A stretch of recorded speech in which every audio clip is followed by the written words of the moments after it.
Eles façam você mesmo. Aquelas compatível com a Prusa, né? Tu compra um kitzinho, vem uma caixa enorme, assim, cheia de peça dentro, um monte de saquinho, daquele saquinho zip, assim.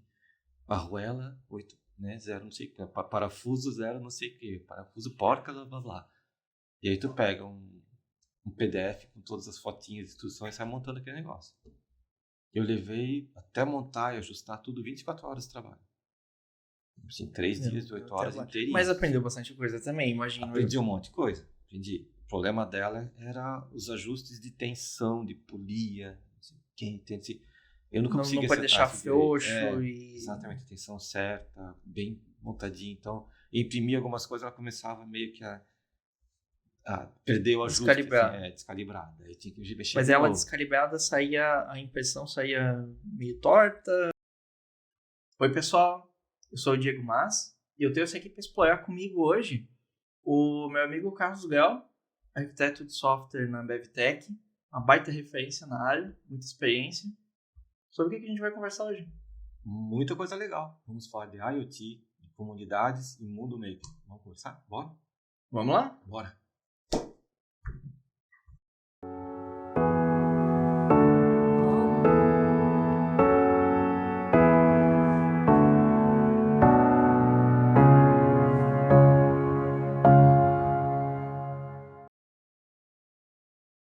Então, Grau, tu tem, eu acho que dá pra dizer que tu tem uma paixão pelo tema de IoT, né, Internet das Coisas. Tem, acho que uma admiração assim, pelo movimento maker, né, bem naquela linha do it yourself. E como que tu se envolveu com esses temas? Como que tu entrou em contato com essa linha de trabalho ou hobby? Como que é isso pra ti? Vamos lá, longa história. Temos todo o tempo possível. Vamos lá. Quando eu tinha 12 anos de idade. Ou vai longe, então? Vai longe, longa história. O mundo estava entre o Império Contra-Ataca e o Retorno de Jedi. Isso foi em 82. E aí eu passei numa banca de jornal, tinha uma revista chamada Divirta-se para Eletrônica. E naquela revista tinha uma capa, tinha uma foto do Darth Vader, e tinha monte você, seu próprio robô para fazer a voz do Darth Vader, não sei o que. Eu não conheço essa revista da minha época, né? Mas essa é uma revista com o público-alvo é tipo adolescentes, crianças... Gente, acho que interessado todo mundo qualquer um que robista, eles chamavam de robista, assim, né? O hobby era... Eles se dirigiam aos leitores como leitores/robistas. Assim. Legal. Então, daí eu comprei a revista, não entendi nada daquilo. Mas, isso aqui parece uma coisa legal. Aí eu comecei, veja bem, não tinha internet, não tinha computador, né? Não tinha nada disso. Aí comecei a correr atrás de como é que isso aqui funciona. Aí depois comecei a comprar serviço todo mês, depois saiu a Beabá da eletrônica, que é do mesmo cara. E essa Beabá, ela ensinava mesmo da eletrônica, o que é um resistor, o que é transistor, capacitor, montagenzinha e tal. Aí foi assim, daí nisso eu comecei a fazer eletrônica lá no técnico de eletrônica no CEDUP, CIS, na época era CIS, agora é CEDUP. Isso aqui em Blumenau. Aqui em Blumenau, que é uma escola de ensino médio, né? Então daí eu comecei a entender aquilo tudo, estava na revista e tal, eu comecei a mexer muito com eletrônica, comecei a trabalhar então existia a CTU Microcomputadores, que tinha a CTU, né, que é a empresa, a GovBR agora. Jus Brasil, GovBR, não sei como é que tá mais isso lá. Daí, enfim, daí tem a CTU ali, daí a CTU que era um birô de TI, e ela abriu um braço, uma startup, que não tinha esse nome de startup, né? Porque para vender de computador, fazer sistemas, etc. E eu comecei a trabalhar na ciência técnica, dando manutenção em micro, estudando eletrônica e fazendo brincadeiras, montagens, etc. Isso foi a tua primeira experiência profissional? Foi lá? Não, eu trabalhei como digitador antes, no emprego. Mas a primeira, digitador, monitor de laboratório de eletrônica, e daí emprego mesmo como técnico de eletrônica. Isso tinha 16 anos de idade. Começou cedo, então? Comecei com 14. Daí ali comecei a trabalhar, daí comecei a entender, legal, mas na época não tinha, cara, assim, não existia, longe de ter Arduino, internet, não tinha nada disso, né, era uma montagenzinha mais seca, assim, tinha uns chipzinhos com porta-end, OR, Inclusive, eu aprendi lógica de programação na porta end OR do chip, assim, né? Eu não aprendi escrevendo linguagem, aprendi se eu botar os 5 volts aqui, 0 volts aqui, o LED não acende. Aham. A lógica ali na... Lógica roots digital, ali no hardware. Daí, passou um tempo, comecei a trabalhar na parte mais de desenvolvimento. Depois, anos depois, eu descobri que existia o tal do Arduino. E, legal esse Arduino aqui e tal. Daí já tinha internet, já tinha computador, já começava a brincar, já programava numa IDE, com uma linguagenzinha C e tal. Era muito mais fácil do que era antes, né? E daí eu comecei a mexer com essa parte, mas, cara, por diversão, assim, né? Zero... Esse contato com o Arduino foi em que época? 2010, por aí, ou antes? Antes. Foi antes. Eu tenho 2007, 2008, acho que foi 2008. Porque eu lembro que eu tinha um videozinho de fazendo um negócio com Bluetooth com o celular, que foi antes daquele enchente grande que deu aqui em 2008. Sim, pela enchente em Blumenau, né? Isso, daí até tinha aquele Arduino, acho que é o do Emila 9 lá, que é o Arduino modelo um pouquinho mais novo, né? Que esse é o 2009, então isso acho que foi em 2008. Então, foi por aí. Então ali foi teu contato com o Arduino e... Isso. Ainda não existia IoT. O termo eu acho que não, porque o IoT na verdade não se usava ainda, né? Não se usava. Quando começou a ligar mais coisas na internet e ter a parte de cloud, ele começou a entrar mais essa parte da IoT. Né? Isso foi vindo depois, né? O Arduino não tem módulo assim, ele tem Wi-Fi, coisa assim, o Arduino daquela época já tinha? Tinha um módulozinho de rede que tu espetava em cima. Mas ele não vem com, né? Não tinha vem que com. comprar o módulo adicional, separado, né? A plaquinha separada para espetar em cima. Aí depois, alguns anos depois que eu vi o SP8266, né? O Node MCU, o SP32, assim, que daí daí a gente vai falar depois sobre essas outras plataformas também. Que daí já é um negócio bem mais esperto, assim, bem mais fácil. É compatível com o Arduino, mas já tem todo o Wi-Fi, Bluetooth, já tem tudo ali. Sim. Então, quando tu começou a encontrei o Arduino, meio que, de certa forma, tu deu isso de volta pra ti.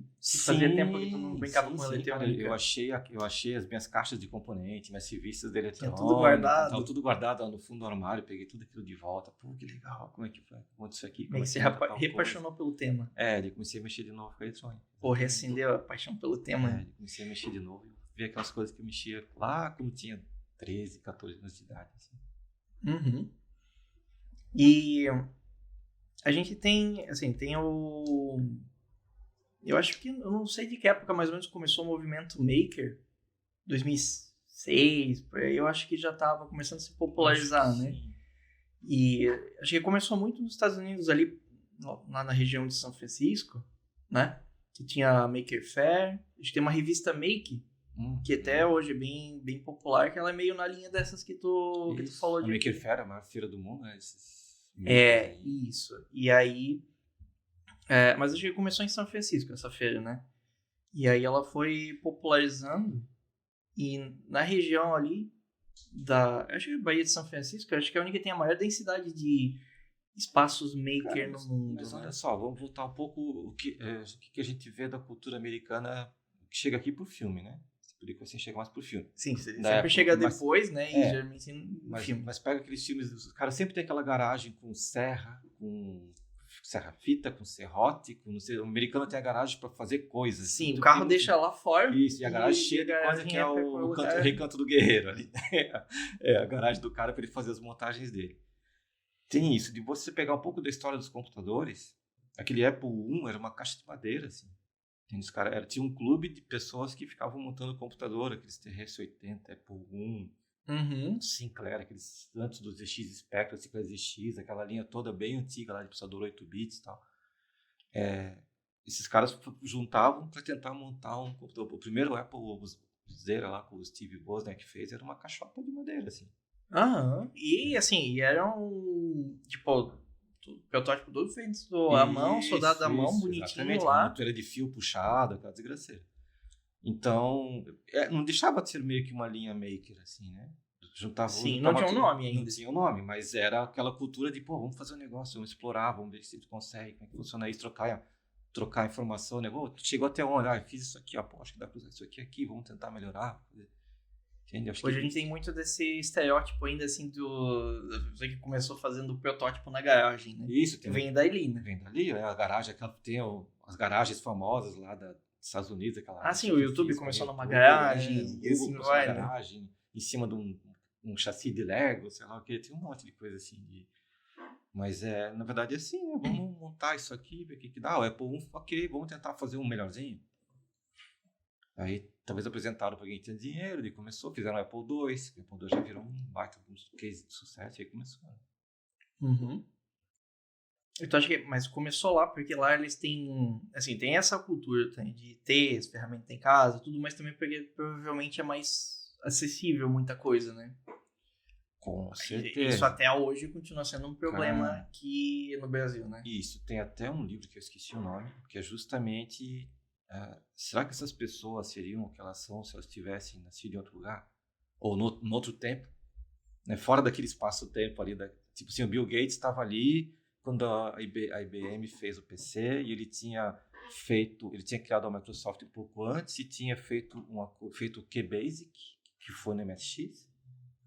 Daí eles meio que tiveram uma primeira experiência de ter e daí eles tinham um Basic na mão e foram oferecer o Basic para a IBM, da IBM precisava de um sistema operacional, entende? Ele estava ali naquela hora, né, que precisava daquilo, no lugar certo, na hora certa. Será que tivesse um Bill Gates, sei lá, em outro país, nada a ver com aquilo? Será que...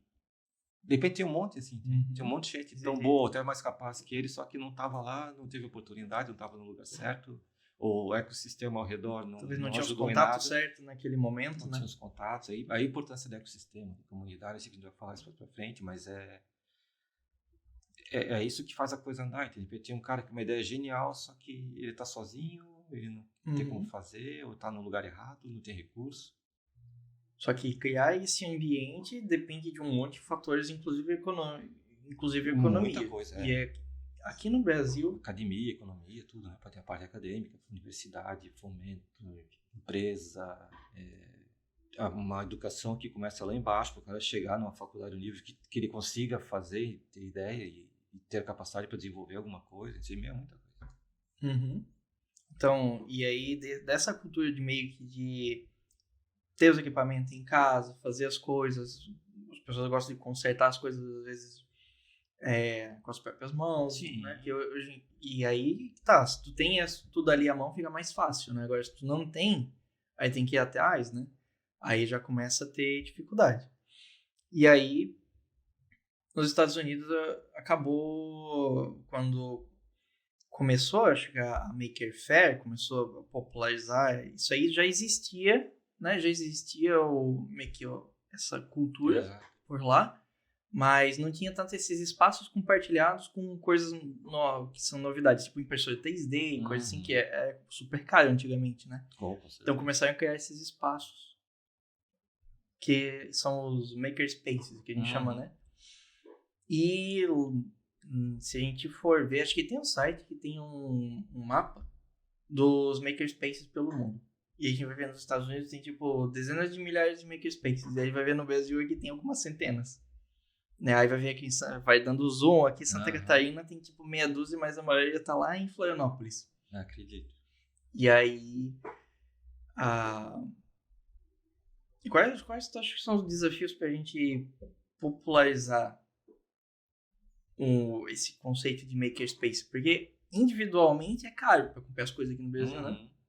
Tipo, não sei, quem já tentou brincar de fazer alguma coisa de IoT sabe que até um Arduino, que deveria ser uma coisa super baratinha, que sai o olho da cara. Lá fora, assim, por exemplo, aquela placa da Microbit. Né? Então, até abrindo um parênteses, explicar um pouco o que é a plaquinha da Microbit. Né? Ela é uma plaquinha que a rede de TV britânica, a BBC, inventou. Pensa assim que tipo uma Rede Globo vai fazer uma placa para ensinar a criança a programar. Assim, é mais ou menos isso que eles fizeram, entendeu? A BBC criou essa placa para ensinar o STEM, a Science, Technology, Engineering e Math, nas escolas. E no site da Microbit, microbit.org, tem não só a placa, mas tem todo o material de ensino, material de apoio, exercício, o editor, tipo Scratch, um quebra-cabecinha, né, aqueles com pecinha para te encaixar. Bem visual, bem visual, né? assim, que é excelente para criança, né? Tu pode mudar, escrever em JavaScript, Python ou em pecinha, assim, né, para montar. Uhum. Então, eles fizeram tudo isso, eles continuam evoluindo, sem a versão nova da placa, então eles continuam. E a plaquinha lá sai 25 euros. Imagina você pagar 25 reais por uma placa dessa, que é 25 unidades da moeda do país que os caras estão. Então, seria pagar 25 reais numa placa dessa, o alcance que esse negócio tem, né? Pra gente aqui, se for comprar ela no Brasil, é coisa de 500 reais, 450. É absurdo. Fora. Definitivamente não é uma coisa acessível, né? Nem um pouco, assim. Quem tem 500 reais para comprar um negócio totalmente supérfluo, né? Você considera a conta de comida, moradia, luz, água e tal, vai pagar 500 reais numa plaquinha para ficar acendendo LED, tocando musiquinha, né? Que essencialmente é definição de hobby, né? Você vai usar aquilo, tudo bem, vai aprender, vai fazer um monte de coisa, pode até usar para, eu vou automatizar uma coisa da minha casa, mas ainda assim não são coisas essenciais, né? Isso, é uma coisa totalmente supérflua. Se a coisa apertar, tu vai deixar de comprar uma plaquinha dessa, ao invés de deixar de comprar qualquer outra coisa, né? Roupa, comida, energia. A primeira coisa que cai fora é uma coisinha dessa, assim, entende? Então, mas isso é uma coisa que me faz pensar que um makerspace seria mais essencial aqui até do que lá, no sentido de que, como são espaços onde que teriam essas coisas compartilhadas, como aqui é difícil acessar individualmente ou coletivamente mais fácil. Exatamente, né? Com certeza. E lá já eu acho que tem assim, modelos tipo, geralmente alguns são abertos gratuitamente assim, ao público e alguns são um modelo tipo de clube, então tu paga de uma mensalidade para poder usufruir do espaço, dos equipamentos. Eu quero chegar lá no fim de semana e aprender a usar a impressora 3D. Pode ser que tenha até uma pessoa lá para instruir, às vezes tem, mas pode ser que eu chegue lá e eu vou aprender sozinho ou com o pessoal junto e aprender junto em comunidade, né? Porque sempre tem as pessoas achei dispostas, né, a colaborar e aprender junto, porque são pessoas que já naturalmente vão estar com o perfil de gostar de fazer as coisas e colaborar, né? E trocar ideia, de repente um ajuda o outro, melhora o que tu tá fazendo, tu melhora o que eu tô fazendo. Quero fazer um negocinho que tá, por que tu não faz isso aqui, não bota um LEDzinho ali, que tem tal coisa e ajudar, entende? Sim, troca. Pois é, e aqui, já que as pessoas não conseguem às vezes acessar individualmente, porque é muito caro, mas coletivamente, se a gente tivesse mais espaços desse, provavelmente seriam grandes oportunidades de desenvolver muita acho que habilidade das pessoas, de crianças. Acho que ter acesso a isso seria bem bacana. Assim, o que eu já tive de contato com criança ensinando mexer com hardware, eu ensinei eles com Arduino, ensinei com microbit. Eles ficam maravilhados com aquilo, assim. E olha só, na primeira turma tinha criança que não conseguia, era o Raspberry Pi com a IDE e elas faziam montagem no Arduino. Eles usavam. Depois a gente pode falar um pouquinho das diferenças deles, mas ok. E daí no Raspberry Pi era um Linuxinho com a ideia do Arduino e tal. Eles não conseguiam, eles não tinham coordenação motora na mão para poder descer 2 níveis do mouse, tipo File, Open, Recent, né, que tu vai entrando à direita, os submenus ali. A criança ela não conseguia puxar para o lado. Quer dizer, o menuzinho é muito pequeno também? Eles não tinham contato com o computador em casa. E era só celular, basicamente. Então eles não tinham aquela coordenação que a gente já está acostumado, né? Com o mouse que vai rapidinho assim, eles ficavam meio que dirigindo o mouse assim na mesa, sabe? Então tu vê que tem uma barreira ali, assim.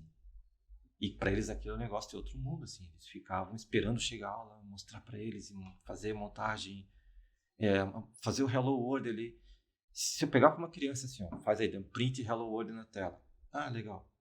Agora aqui, ó, bota essa pecinha aqui, bota o LED, liga e faz o LED piscar. Meu, que legal! Olha esse LED piscando aqui, que legal. É outra coisa, né? Tu pegar, tu montar, tu fazer, é muito diferente tu imprimir na tela. Então, o lúdico ali, né? O tátil, assim, desmontar e construir o negócio e aquilo funcionando.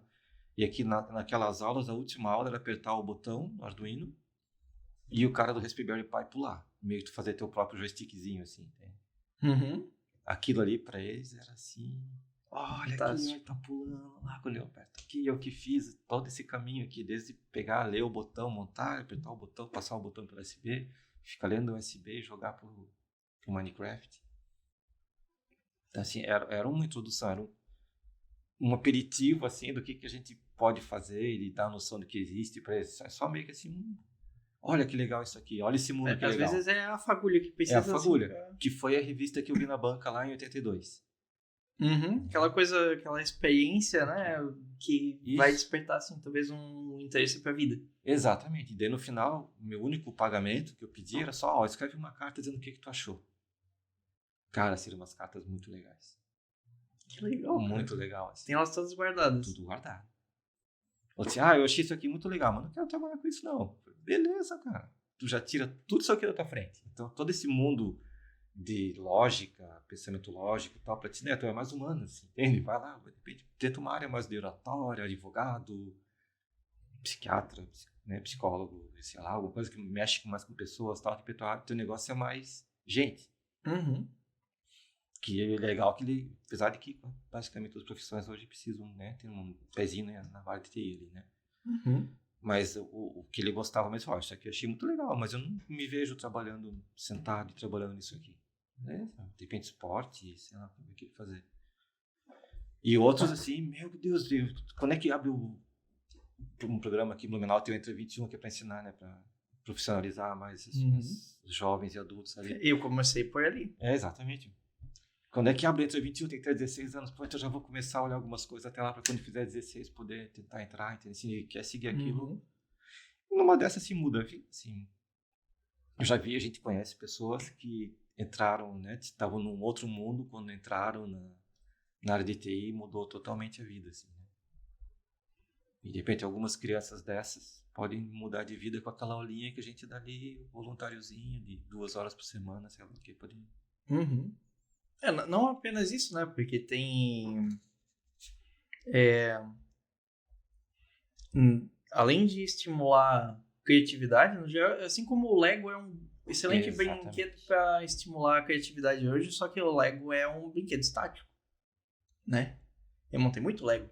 Mas a parte mais legal de montar Lego que eu gostava de fazer quando era criança é desmontar outros brinquedos para pegar o motorzinho, aí colava uma pecinha de Lego para fazer tipo uma hélice, puxava os fiozinhos na pilha, fazer um avião com hélice. Mas isso é a coisa mais divertida, sabe? E eu acho que daí e as minhas brincadeiras com eletrônica começaram ali, sabe? Lego com um motorzinho de brinquedo e desmontar as coisas e ver como funciona. E isso dava um plus, assim, pra experiência que é absurdo. Então, Lego é fantástico, mas a partir do momento que tu coloca esses elementos, assim, ó, aí começa a introduzir esses elementos novos, assim, mais interativos, né? A coisa muda de figura totalmente, né?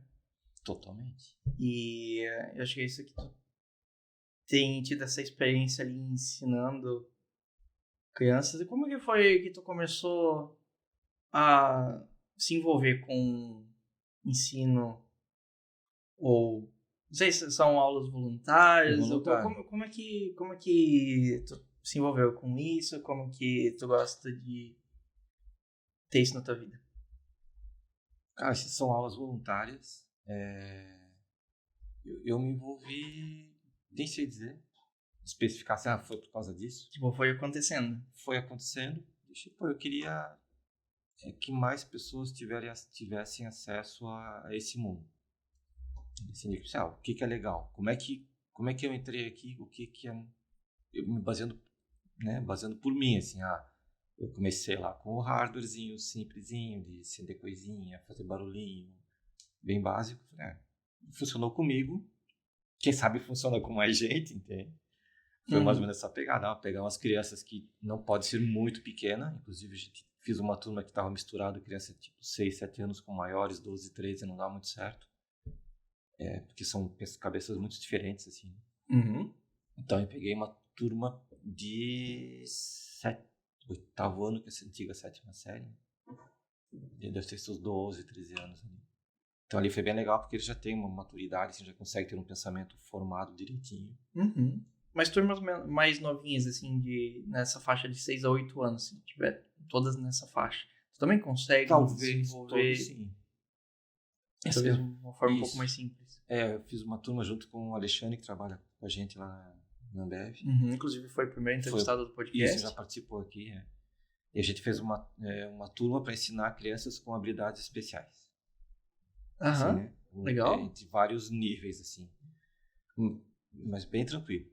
E, cara, foi genial aquilo, assim. Eles aprendem com uma velocidade absurda. Então, meio que mostra... Exemplo, assim. Eles nunca tinham visto a plaquinha microbit. Não sabiam nem que aquilo existia. Então, a gente apresentou, ligou a plaquinha, entrou na IDEzinha ali no browser para eles verem como é que faz as pecinhas ali. É um módulo no-code, né? Em 1 hora já tinha um joguinho rodando na plaquinha sozinho. Esse módulo no-code é aquele com bloquinhos que tu vai encaixando e vai construindo a lógica do programinha, todo bem colorido. Isso, esse mesmo. Bem, assim... cara, eu achei isso aí fantástico. Assim, bem para criança. Essa placa funciona com JavaScript, Python ou com bloquinhos. Né? A gente só usou bloquinhos ali com eles. Então, mas em 1 hora já tava o joguinho na placa. Assim, um joguinho simples de assim, tu descobrir qual botãozinho apertar para... Um botãozinho dava um X, outro dava um check, aquele check de ok, assim, né? Aquele símbolozinho de check. Mas a criança nunca tinha visto aquilo, então, assim, ela viu aquilo, descobriu que funcionava, pensou no joguinho, implementou o joguinho, jogou o joguinho pra foi ela que fez. Em 1 hora. Assim, é impressionante. Assim. Que é empoderador isso, né? É impressionante, E a gente foi numa pegada bem lúdica, bem de brincadeira. A gente não parou para ensinar. Vamos ensinar agora a lógica binária. Vamos ensinar como é que funciona um for, um if. Isso aí eu acho que para criança já mata ali, né? Já mata ali. O primeiro dia de aula a gente fez aquele, não sei se já viu um vídeo, talvez para colocar na descrição, depois dos comentários, um vídeo de um pai que ensina as crianças a passar manteiga no pão. E ele vai executar exatamente o que está escrito no papel. Tipo assim, escreve para mim como passar manteiga no pão. Tá aqui o pão, tá aqui a faca, pote de manteiga fechado. O que eu tenho que fazer? Daí a criança escreve. Abre um pacote de pão, pegue uma fatia de pão, pega a faca. Forma linda de ensinar o algoritmo. A gente fez isso com Nutella, né? Pegamos a Nutella, pacote de pão Nutella. Cara, as crianças, primeira aula, assim, sentamos ali, pegamos um pacote de Nutella. É isso aí, cara. Foi sensacional, foi muito engraçado. Aprender algoritmo na hora, assim, eu acho, né? Na hora, você primeiro, eu vou executar o que está escrito, nem mais nem menos. Assim, né? Que nem computador. O computador é burro, é um cara só que é um burro muito rápido, né? Ele só vai de conta de 0 até 1, mas milhões de vezes por segundo. É isso que ele faz. Se eu disser assim, faça o pacote de pão inteiro, eles vão ter que aprender a fazer um loop ali, ou eles podem fazer um por um, né? Por um. Mas ele chegou assim, tipo, abre o pote de Nutella. Você pega a faca, passe na Nutella. Passei, tava com a faca e Nutella. Agora passe a Nutella no pão. Eu peguei o pão no pacote, passei a Nutella em cima do pacote de pão. Assim, não, mas eu queria na fatia. Tu não me mandou, eu abri o pacote, pegar a fatia de pão, tu mandou eu passar no pão. Então, assim que saiu. No final, nenhum deles, a primeira passada, conseguiu passar a Nutella no pão. Daí a gente passou, deu uma fatia para cada um, para eles comerem a Nutella. Mas foi muito... Ali já quebrou qualquer gelo, qualquer resistência, qualquer coisa que eles tinham com ela, já despertou toda a atenção, assim. E depois a gente foi para uma pegada bem lúdica de exercício com música. Uma delas, essa plaquinha suporta a rádio entre elas. Tem o microbit. O microbit, tem rádiozinho entre elas. Então, comunicação via rádio. Via rádio, Tem Bluetooth. Tá? Agora, 2 tem Bluetooth. Um era o rádiozinho proprietário dela. O Alexandre pegou uma plaquinha, ligou numa caixinha de som, ela ficava esperando receber strings. E nessa string tinha que mandar a string com notas musicais C, D, F, A, B, né? Da Ré, Mi, Fá, Sol, Lá, Si. Então eu mandava lá todos. Si, lá do Jingle Bell lá, né? Então tu mandava as notas e a plaquinha ia tocando a musiquinha. Então eles já aprenderam a mandar musiquinha, fazer comunicação, mandar string, montar coisinha. A outra aula a gente fez...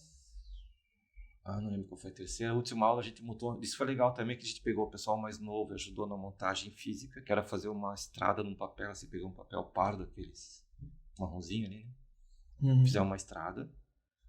E daí os pequenos ficaram meio que desenhando a estrada, pintando as coisas, acompanhando. E os maiores ajudaram a fazer 2 papéis alumínio, 2 tiras de papel alumínio, que quando o carrinho passava por cima, fechava contato.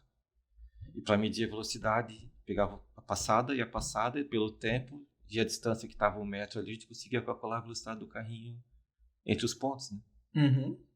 Então foi um exercício bem mais complexo, assim, né? Tinha toda a montagem, tinha a fórmula matemática, porque tinha 1 metro, tu tinha que ver Mas quantos segundos esse que tipo de tinha. ensino, assim, baseado em projeto, eu acho que é super efetivo, né? Foi muito legal. No final deu errado, o contato não funcionava, mas eles, tá vendo, ó, né? Não vai dar tudo certinho sempre, o contato deu erro, mas vamos lá, vamos fazer aqui. Tá, E assim, acho que existem muitas escolas experimentais hoje, principalmente, só que eu acho que a maioria são particulares e extremamente caras, que têm uma abordagem de ensino toda baseada em projetos, une várias matérias, pega geografia e aula de ciências e matemática, e vamos fazer uma caixa d'água e captar água, sei lá. Mas isso não é muito acessível para a maioria, né? E é por isso que eu acho que trabalho voluntário faz uma diferença absurda, assim. Quando é que eles iam ter Pra acesso a isso? alcançar mais pessoas, né? E esse projeto ali, ele meio que misturava. Tu tinha o cálculo, tinha um pouco de física, né? E isso aí que tu tá falando ainda com as crianças... Com as crianças de habilidades especiais, né? Habilidades especiais ali, né? Isso aqui em Blumenau também, isso, né? Isso aqui em Blumenau. Uma escola pública. Uhum. A gente fez. Aquela outra turma lá de 7º ano também era escola pública, aqui em Blumenau também, mas lá tinha 4 aulas. Tinha um pouco de mais de lógica e aprendizado mesmo, por exemplo, lógica binária, sistema numérico, tal, que não tinha, daí tinha Arduino. Daí eu montava turmas com 5 crianças, 5 jovens, né? Você já chama de jovem. Jovenzinhos. Jovenzinhos. 5, então assim, um montava e outro ajudava a montar, um programava, outro ajudava a programar, e tinha o líder da equipe que era responsável pela entrega daquele exercício. Trabalhar em equipe, né? Aprendi a trabalhar em equipe, e cada exercício girava as cadeiras, assim, né? Eu sentava para cá, o cara que estava lá sentava literalmente, aqui, eles girava as cadeiras. E daí quem ajudou a montar, montava na próxima, quem ajudou a programar, programava na próxima. Tinha que fazer todas as etapas. E depois o que saiu ia cuidar do time, né, da entrega. Então todo mundo fez tudo, que tinha 5 exercícios e 5 crianças. Então todo mundo fez um papel ali, trabalhou em equipe, fez a montagem, tinha que entregar, no final tinha que guardar tudo na caixinha, devolver tudo prontinho. Para a próxima aula tá tudo certinho. Assim, não era só a montagem, né? Eu já tentei colocar um pouco mais de, entre aspas, trabalho ali, para eles terem um pouco de noção de trabalhar em equipe, de cada um com sua função, cada um responsável pela entrega. Uhum. Então foi um exercício bem legal ali, assim, para eles também.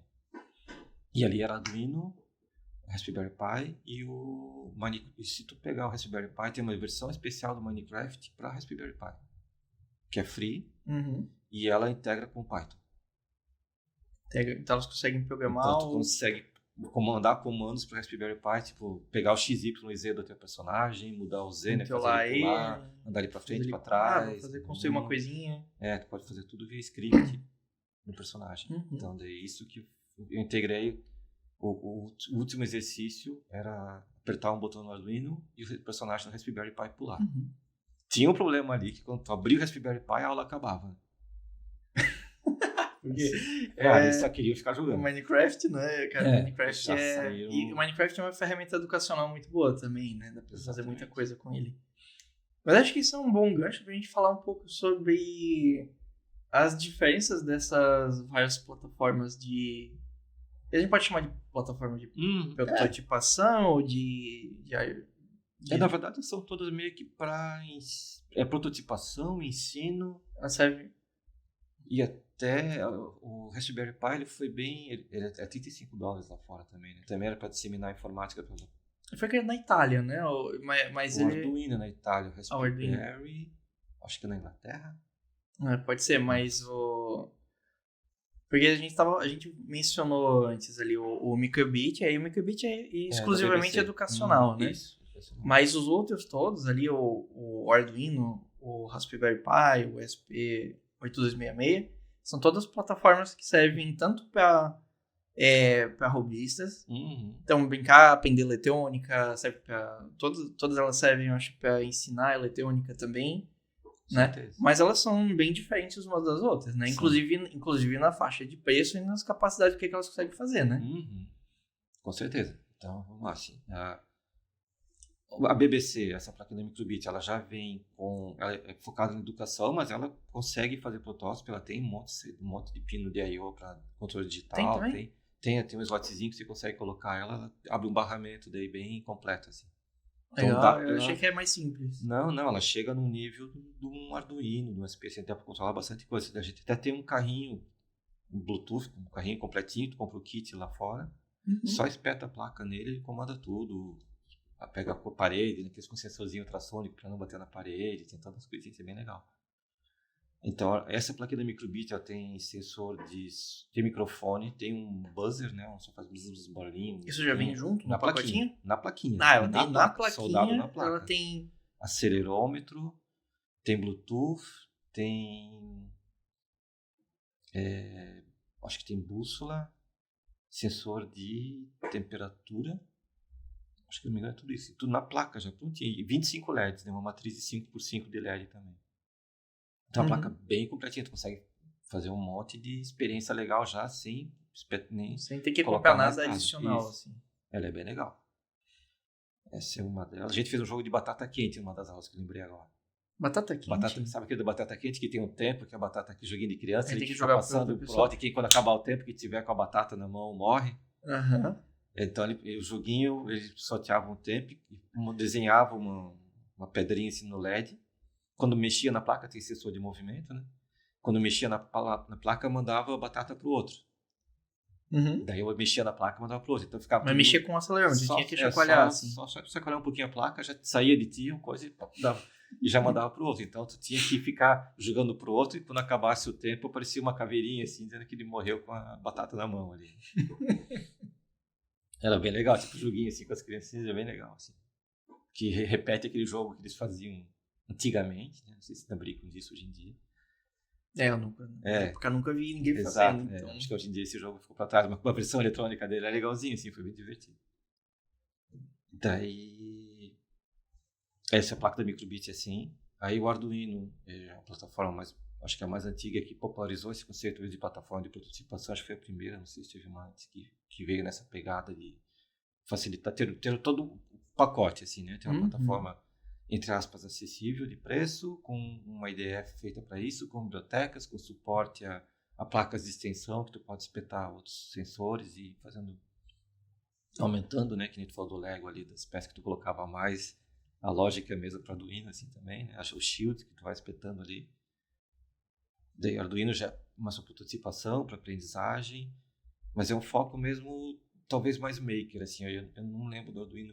Ele tem uma parte educacional até no site deles, acho que tem, mas eu não sei se é o foco principal. Eu acho que não é tão focado em educação assim quanto uma Microbit, por exemplo. Sim, ele é mais realmente para todo tipo de prototipação. Exato.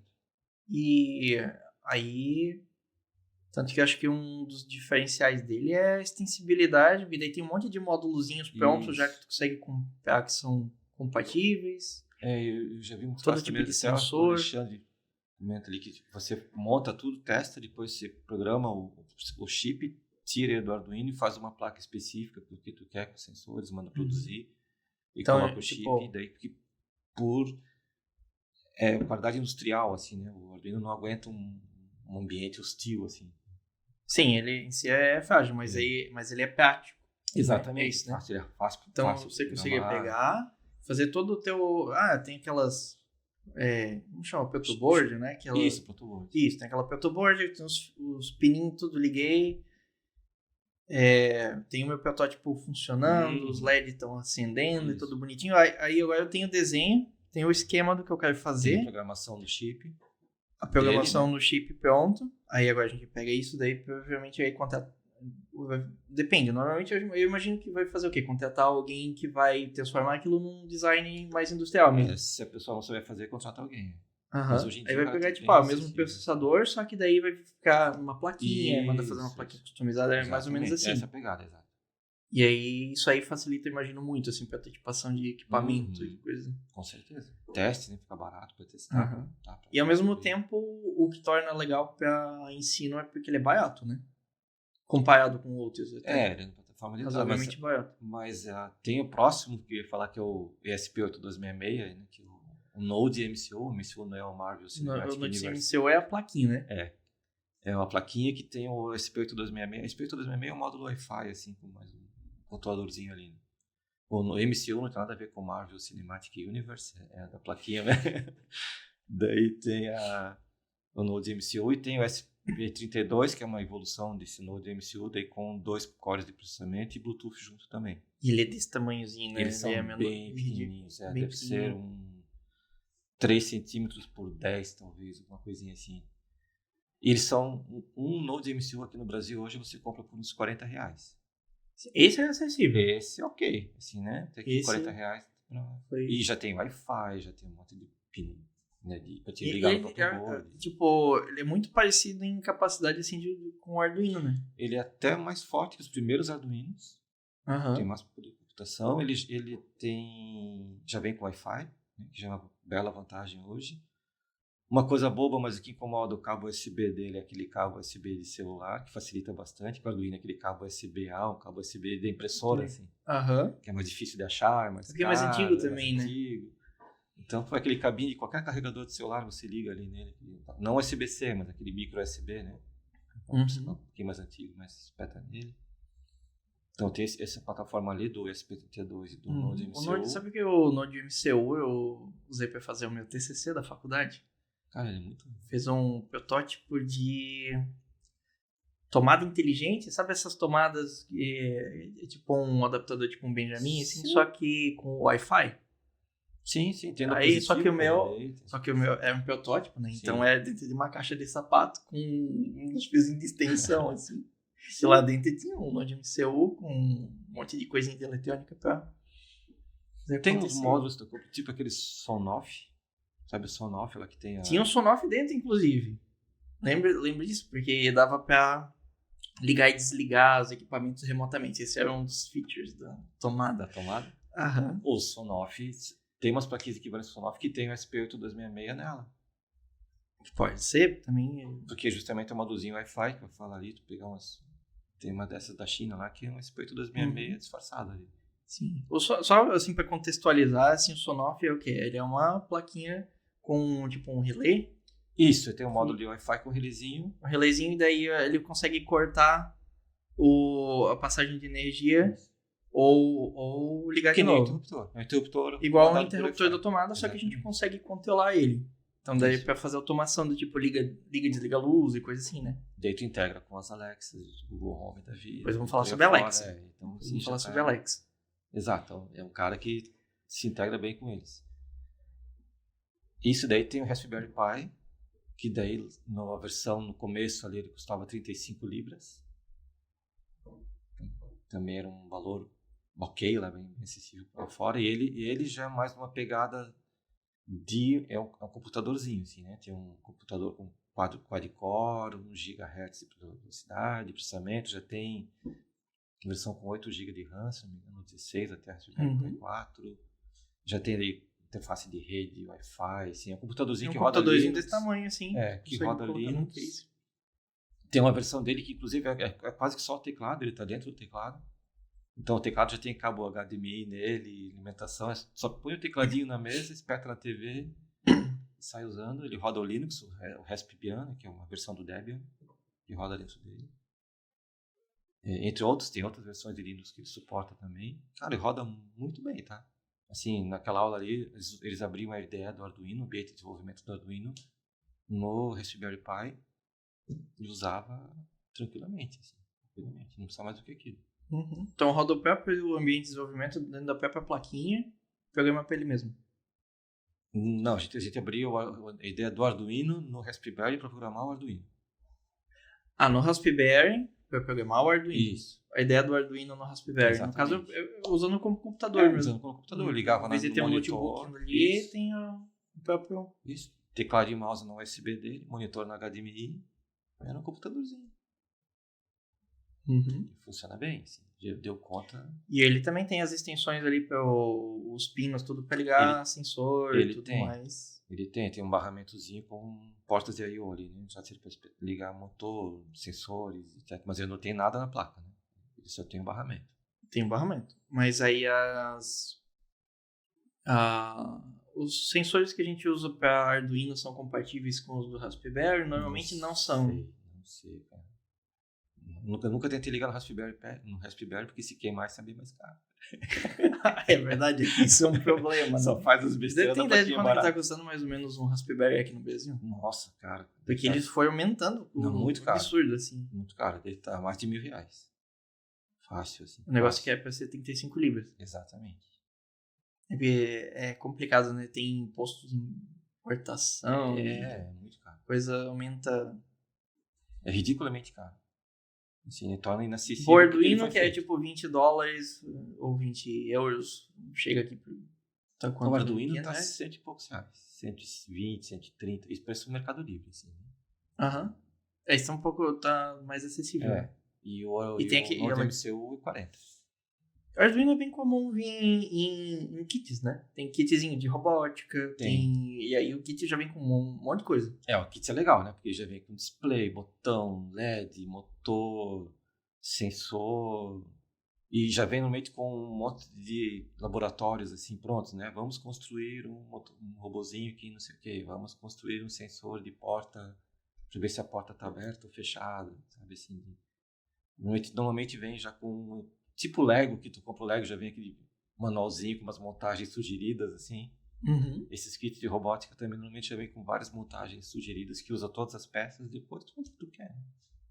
Uhum. Mas é bem legalzinho. Tem níveis de kits, assim, de preços também, né? Kits mais simples, mais complicado, com mais coisas adicionais ao Arduino, menos. Tem kit com o Node MCU também. Também é legal. Tem bastante coisa. Tu acha que se a gente fosse tentar criar um makerspace aqui em Blumenau? Não, dá uma viajada um pouco. O que precisaria para fazer funcionar um makerspace aqui? Tipo, quem que ia manter um makerspace? É tipo totalmente trabalho voluntário ou teria que ter envolvimento das empresas? Porque empresa de tecnologia não falta. Eu acho que tem que ter envolvimento da empresa por questão financeira. Para patrocinar o projeto. Para começar tudo, né? Um espaço físico que tem dentro, tem que montar toda a infra. Uhum. Isso é uma parte, tá bom? Tendo isso pronto, daí o que precisa? Precisa de instrutor e precisa manter o espaço funcionando, né? Tem os custos para manter aquilo no ar. Uhum. Então, assim, sempre tem dinheiro na jogada, não tem jeito. Isso aí não vai ter não vai ter como escapar. Tem um investimento inicial também, porque provavelmente aqui, principalmente montar ou juntar todo o equipamento que vai precisar. E aí, o que normalmente vai ter num makerspace funcional, assim? Eu imagino impressora 3D, uma CNC, né? Um torno, pode ser um torno um pouco mais simples, mas você trabalha metal. Computadores, né? Pelo menos os 2, 3 notebooks ali tem que computadores, ter. Arduino, máquina para cortar acrílico, madeira, coisa assim que normalmente vai ter. Vai além de só montagem de eletrônica, né? Talvez no espaço maker o cara vai fazer um negócio de madeira ou de acrílico. Sim. Se quer fazer um gabinetezinho de madeira, um equipamento que vai dentro, enfim, né? É literalmente um espaço para você criar, experimentar e tudo mais. E aí, como é muita coisa, aí tem que manter inventário disso tudo e tudo é complicadinho. É bastante coisa. Eu acho que não tem muitos exemplos por aqui, né? Então, provavelmente a gente tem que ter o envolvimento das empresas, né? E fora... Parceria com as escolas, né? Tipo assim, eu vou levar as crianças no contraturno, quem pode, quem não pode, vai pagar uma taxa simbólica para usar, porque tem a questão também assim, eu tenho uma capacidade aqui de 40 crianças, por exemplo. Uhum. Daí aquelas crianças se propõem a participar. Mas, de repente, por ser 100% de graça, talvez não tenha muito compromisso. Eu não vou, parei de ir por um motivo. Então, de repente, está ocupando, deixando de uma outra criança, né? Assim, ela ocupou o espaço, disse que ia usar, mas não está indo. E outra criança não pode entrar porque aquele espaço já estava ocupado. Então, talvez cobrar uma taxa de R$10 por mês, 20, só para ter um compromisso Não para ganhar zero para ganhar dinheiro, mas só para ter um compromisso. Só pagar R$10 por mês para usar o laboratório. Uma taxa simbólica só para... Se você não for, você está jogando R$10 fora. Bem. E poder ter, talvez, parceria pública junto. Parceria pública também, acho que precisa. Até porque a meta disso aqui é pegar a escola pública. Então precisa realmente... Mas poder ter um envolvimento da prefeitura. Poderia. E... Qual que é o impacto que tu acha que teria se a gente tivesse um espaço desse aqui na região? Eu acho que seria mais ou menos, talvez não tanto, mas meio que foi o Entre 21 aqui, está sendo o Entre 21 Blumenau. Porque o Entre 21 tem um impacto gigantesco aqui para a região. Está expandindo para o estado todo, expandiu para o estado todo agora. Né? Então, certo acho que quando eu participei do Entre 21 foi em 2007 para 2008, acho que estava, sei lá, na terceira edição, né? E a ideia é formar jovens para entrar na área de TI e abastecer a mão de obra que estava até hoje, né? Até hoje continua. Tem uma demanda enorme aqui na região aqui para programação, principalmente, mas tem outras coisas também para design. Eles variam, né? As turmas. Isso, tem turmas de... Teve de cloud, teve... E aí as empresas vão pegando ali para aprendiz ou para quem está começando na carreira, às vezes em alguns casos é estágio e tal. Até só para contextualizar ali, eles formam em torno, acho que de 350 a 400 jovens. São 3 ou 4 meses de ensino direto de linguagem de programação, Java, C#. Meio que eles veem aqui que o mercado está querendo, não é tão fixo assim as turmas, né? Acho que varia todo ano. E todo ano saem em torno de 350, acho, jovens capacitados com 3, 4 meses de curso, mais ou menos, eles já têm uma boa noção para começar. Boa noção. As empresas já também, as empresas ajudam, né? Elas pagam cotas por aluno, assim, né? Tipo, eu pago que reserva 10 alunos, eu pago 15 alunos, ali no final eles têm direito a entrevistar, ver se e aí eles estagiário, que entrou ali na pesquisa, etc. Bem assim. E, isso aí é um projeto que tá rolando há mais de 15 anos. Quase. Tinha Blumenau 2000, acho. Já tinha isso lá em 2000. Então, de 20 anos já praticamente rolando esses projetos aqui, formando pessoas. No mercado de trabalho, exatamente. E... Agora, pensa um nível antes, um estágio antes deles. Assim. Crianças que talvez olhem, não estão nem perto do mercado de trabalho, mas vão olhar para esse mundo com outros olhos, assim, né? Pô, é legal, eu já usei, já mexi, já fiz umas montagenzinhas, gosto, vou querer ir para essa. Se não entrar no Entre 21, cara, hoje na internet, né? YouTube, canal, tu consegue aprender muita coisa sozinho, se tiver vontade. Muita coisa. Então, de repente, a criança, eu tô com 13 anos, o Entre 21 é com 16, mas nesses 3 anos aqui eu posso fazer um monte de coisa. Chega em casa... Tinha um colega na época que ainda não era MBVTech, era HBCs, que acho que foi quando a gente começou a explorar fazer podcast da empresa, né? O André, eu acho que ele fez uma pesquisa nas escolas da região aqui, e o que ele percebeu na pesquisa é que o interesse dos jovens ali por entrar na área de TI ia diminuindo ao longo do ensino médio. Então entrava no primeiro ano com um interesse razoável, assim, e até lá no terceiro ano tinham mudado de ideia. Não, vou fazer direito, vou fazer medicina ou outras coisas. E às vezes é por falta de incentivo e por falta de visibilidade nesse meio. Exato. Período. Mas talvez isso é uma coisa que pode ser fomentada antes. Exatamente. Principalmente naquelas coisas que tem aquele perfil, né? Isso. Que vai dar match, né? Isso, assim, tem várias coisas nisso. Primeiro, assim, a pessoa acha que eu sei usar computador, então eu vou trabalhar nessa área. Tem muita gente que se ilude assim, né? Não é assim, exatamente. Nada a ver, assim. Porque eu gosto de usar a internet, eu gosto de ver coisas, eu gosto de jogar, então eu vou trabalhar com computação. Não tem nada a ver contigo, computação. Tu pode ser usando o computador em outras profissões que tu vai usar o computador como ferramenta, mas não como para desenvolver. Tem mostrar o lado divertido da coisa, que tem um lado divertido. Para quem gosta de aprender, eu acho que é uma das profissões que mais tem coisa para aprender e para ver o tempo todo. Em qualquer área, assim, né? Parte de cloud, de inteligência artificial, Eu gosto mais de mexer com hardware, então eu vou para IoT. Eu gosto de programar mesmo, assim, eu gosto de resolver problema. Gosto de resolver O problema não gosto falta para resolver no mundo, eu né? gosto de mobile, então eu vou fazer aplicativo para celular. Cara, assim, tu consegue passar o resto da tua vida estudando e aprendendo e vendo coisa legal nova, assim, porque sempre vai ter coisa nova. Não sei se toda área é assim, com tanta novidade que nem a parte de TI. Assim. Então, para quem gosta... É incessante, né? Incessante vai acelerando o tempo. Na verdade, cada vez pior. Né? É difícil acompanhar tanta coisa que tem, né? Tem até que focar um pouco, vou deixar isso aqui de lado, que eu não consigo, porque não dá, falta dia no tempo que tu precisa para aprender, né? Falta hora.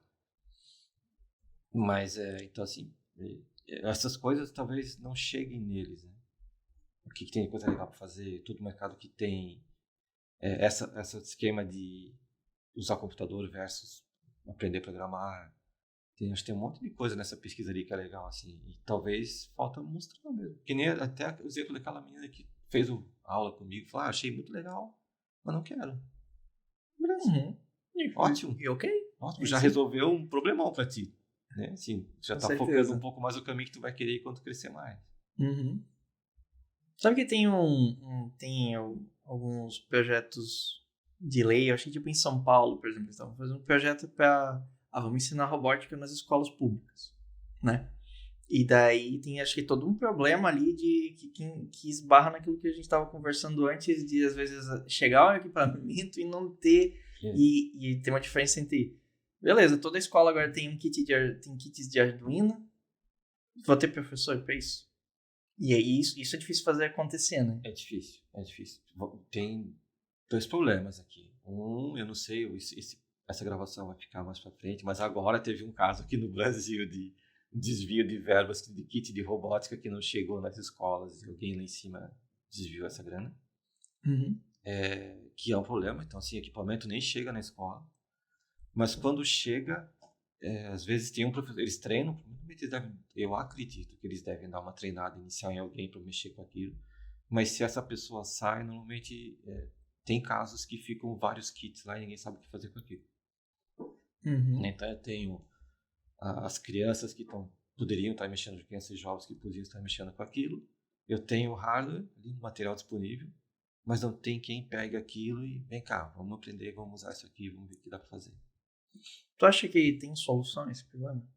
Tipo, talvez não curto prazo, mas, sei lá, daqui a 20 anos, se a gente imaginasse isso, é que o Brasil é uma coisa complicada, né? Que a gente dá um passo pra frente em PTAs, né? Mas o que seria a solução? Seria focar lá da educação de base, depois na formação de professores, para ter uma base de professores bem formados suficiente para mudar essas políticas? Teria que arrumar bastante coisa, na verdade. Tudo isso aí, tudo isso que tu falou e mais, assim, até mesmo, meu Deus, cara, tem que arrumar. A coisa só tem que funcionar como deveria funcionar, né? Que não funciona. Então, é um longo caminho. Né? É um longo caminho, né? Mas acho que se tu quiser fazer um makerspace, eu entro junto na jogada. Cara, aí. Eu sempre tive já faz anos, cara. Acho que eu lembro de estar conversando com o Alexandre Alva, né? No episódio. Eu lembro de ter conversado com ele sobre isso em 2016, assim, por que a gente não vai atrás de fazer um makerspace? Na época a gente não conseguiu achar uma forma de viabilizar. Esse é o pulo do gato ali. Assim, vontade de a pessoa, tu participa, o Alexandre participa, eu conheço mais gente que, se tu fizer, se a gente conseguir makerspace, eu vou lá dar aula também, vou ajudar. Tem muita gente voluntária para repassar o conhecimento, ajudar e montar. Então, fica a dica, quem quiser se envolver pode entrar em contato com a gente e a gente vai começar a discutir sobre isso aí, ó. Porque acho que esse vai ser um projeto muito legal. Muito, muito bacana. Tem bastante coisa para definir ali, né? Tipo assim, quem que vai atender, como é que funciona, como não funciona, quem paga. É um projeto gigante, assim, para a coisa funcionar. Uhum. Mas se tivesse vontade de todo mundo, está fazendo. Tu acha que tem como começar pequenininho? Imagina assim, sei lá, aqui no espaço a gente tem impressoras 3D. E só. Mas talvez é um começo, porque apesar de ter barateado muito em impressora 3D, A maioria das pessoas não tem em casa, né? Não, Mas não. tem a curiosidade de testar. Sim. E às vezes pode até ser que depois de testar e brincar se maravilha, e depois vai lá e dá um jeito de construir a própria. Aí nem me fale que eu sou impressora 3D. Você tem uma impressora 3D? Eu tenho. Tô na segunda, na verdade. A primeira eu construí, comprei aqueles kits desmontados e É um montei. kit daqueles faça você mesmo. Aquelas compatível com a Prusa, né? Tu compra um kitzinho, vem uma caixa enorme, assim, cheia de peça dentro, um monte de saquinho, daquele saquinho zip, assim. Arruela, 8, né? 0, não sei o que. Parafuso, 0, não sei o que. Parafuso, porca, blá, blá, blá. E aí tu pega um PDF com todas as fotinhas, instruções e sai montando aquele negócio. Eu levei até montar e ajustar tudo 24 horas de trabalho. Assim, 3 dias de 8 horas inteirinhas. Mas aprendeu bastante coisa também, imagino. Aprendi um monte de coisa. Aprendi. O problema dela era os ajustes de tensão, de polia. Eu nunca consegui não pode deixar frouxo. Exatamente, a tensão certa, bem montadinha. Então, imprimir algumas coisas, ela começava meio que a perder o ajuste. Descalibrada. Aí tinha que mexer. Mas ela descalibrada, a impressão saía meio torta. Ela depende do que descalibra ali, né? Mas ela pode, por exemplo, estar com o bico muito próximo da mesa dela, ela empurra o plástico para ela, sempre força o plástico para baixo, em vez de sair uma linha contínua assim de 1 milímetro, ele achata, né? Ele esparrama o plástico assim. Uhum. E aí fica uma peça meio torta, ela começa a cair um lado, fica mais apertado, mais achatado, né? Às vezes também ele pode sair no eixo X, daí ele imprimir um pouquinho fora, ficava meio tremido. E aí vai, assim. Então, cara, montar impressora 3D, se você conseguir montar a impressora 3D bem montadinha, parabéns. Sim, é complicado. Uma coisa que eu acho legal nesses modelos... a Prusa acho que é um modelo open source, né? Prusa open source, acho que é. E aí tem vários... tu consegue montar a tua impressora, aí depois tu consegue usar a impressora para imprimir novas peças, para melhorar a própria impressora, e aí vai indo, né? E o upgrade da peça tu imprimia nela. O controlador da impressora é um Arduino. Ele é um Arduino? Um Arduino 256, que comanda a impressora. Aí, ó. Cara, isso é legal. E tu tá na segunda.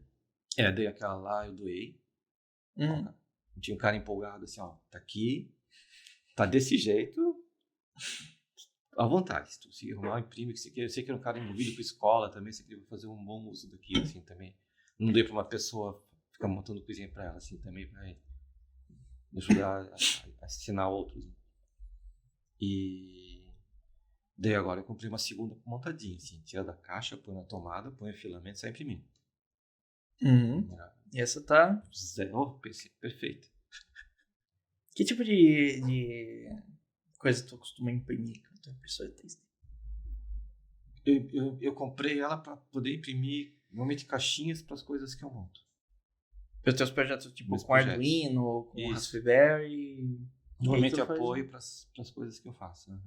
Então, tipo, porque o dispositivo eletrônico foi carregado de um lado para outro, quem já tentou, vai ver que chega lá do outro lado, olha aqui um negócio, soltou... exatamente. Leva as minhas soldinhas, as minhas soldinhas dos fios ali soltaram todas, não vai dar de mostrar hoje. Exatamente, assim, isso aí. Então, eu uso para isso. Lógico que de vez em quando imprimo umas besteirinhas lá, tem o site lá, o Thingiverse, que tem acho que milhões de modelos ali.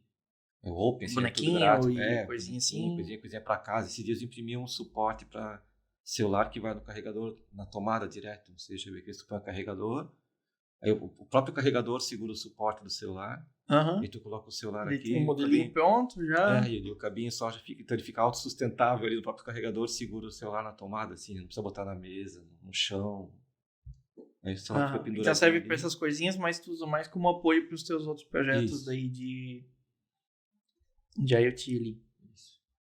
Imprimir as caixinhas para ficar um negocinho mais bonitinho, assim, né? Fechado, mais protegido, para não ficar aquela montura de fio, aquela aranha, assim, né? Montura de fio. E que projetos que tu tem desenvolvido assim por hobby ou por diversão mesmo, né? Agora... Tu faz isso bastante, né? Faço quando dá, né? Quando eu faço. Agora, nessa turma de crianças com habilidades especiais, um outro professor que estava junto falou que existe uma dificuldade para ensinar braille para as crianças. Então, para alfabetizar crianças em braille, na verdade, né? Porque qual é a dificuldade? Tem que ter alguém que enxergue do lado. Então, alguém que diga para a criança, esse relevo aqui no primeiro pontinho do braille, só esse relevo aqui para cima é a letra A. Esse, o de baixo, esse é o do lado, acho que esse é o do lado é o B e o de baixo é o C. Então, tem que, né, e é um processo de alfabetização, de repetição ali. Então, não é mostrei uma vez o braille, a criança vai sair. Tem que fazer aulas e aulas ali junto para a criança aprender. Uhum. O que eu fiz? Uma caixinha com 6 botões, que são os relevos e o baixo do braille, e mais um botão de enviar. Tu liga essa caixinha no computador, deixa em relevo o que tu quer dos botões ali, chave liga, desliga, aquela chavezinha redondinha que tu aperta, ela fica pressionada, tu aperta de novo, ela solta, né? Aquela chavinha com trava. Então deixa em relevo as que tu quer, aperta o botão de enviar, o computador fala a letra que tu fez. Então a criança pode ficar treinando sozinha. Uma vez que alguém diga para ela que esse botão aqui é o A, esse é o B, esse é o C, ela pode ficar treinando. E o computador também é meio que um joguinho de computador. Diz para ela, faça a letra F, faça a letra H. E ela faz e aperta o botãozinho, você errou, você fez a letra T, parabéns, você acertou. Para estimular um pouco ela a ficar treinando sozinha. Então, tira uma parte, né? Desafoga um pouco o trabalho ali de alguém junto para a criança aprender. Então, essa é uma coisa que estou terminando agora, montando um protótipo, quero levar para o pessoal desses. Isso tu tá fazendo em parceria com alguém? Eu falei com o pessoal da Cevale, que é a Associação de Cegos do Vale aqui de Itajaí. Né? Então, eles se interessaram, eu quero levar para eles verem. E a ideia, acho que esse é um tipo de coisa que seria legal deixar algumas com essas associações. Assim. Não adianta a criança ter isso em casa. Que uma vez que alfabetizou não serve para nada. Fica parado. Fica parado. Então é legal ter nessas associações que eles podem ficar redistribuindo. Você aprendeu, devolve, passa para outra criança que aprende, devolve e fica nessa. E o projeto eu vou deixar todo aberto.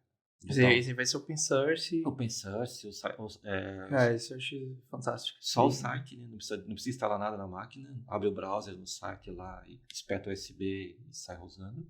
Não precisa instalar, fazer nada. Então vai ter o site, vai ter o projeto lá, o linkzinho para baixar o fonte lá do Arduinozinho e tal, o esquema eletrônico. E quem quiser montar, monta o seu. Só tem que finalizar agora, assim, testar, colocar, pesquisar. Isso tu vai fazendo no teu tempo livre, mas é um projeto de paixão, assim, imagina. Diversão. Cara, é muito divertido. É divertido. Se diverte fazendo uma coisa isso que ainda ajuda.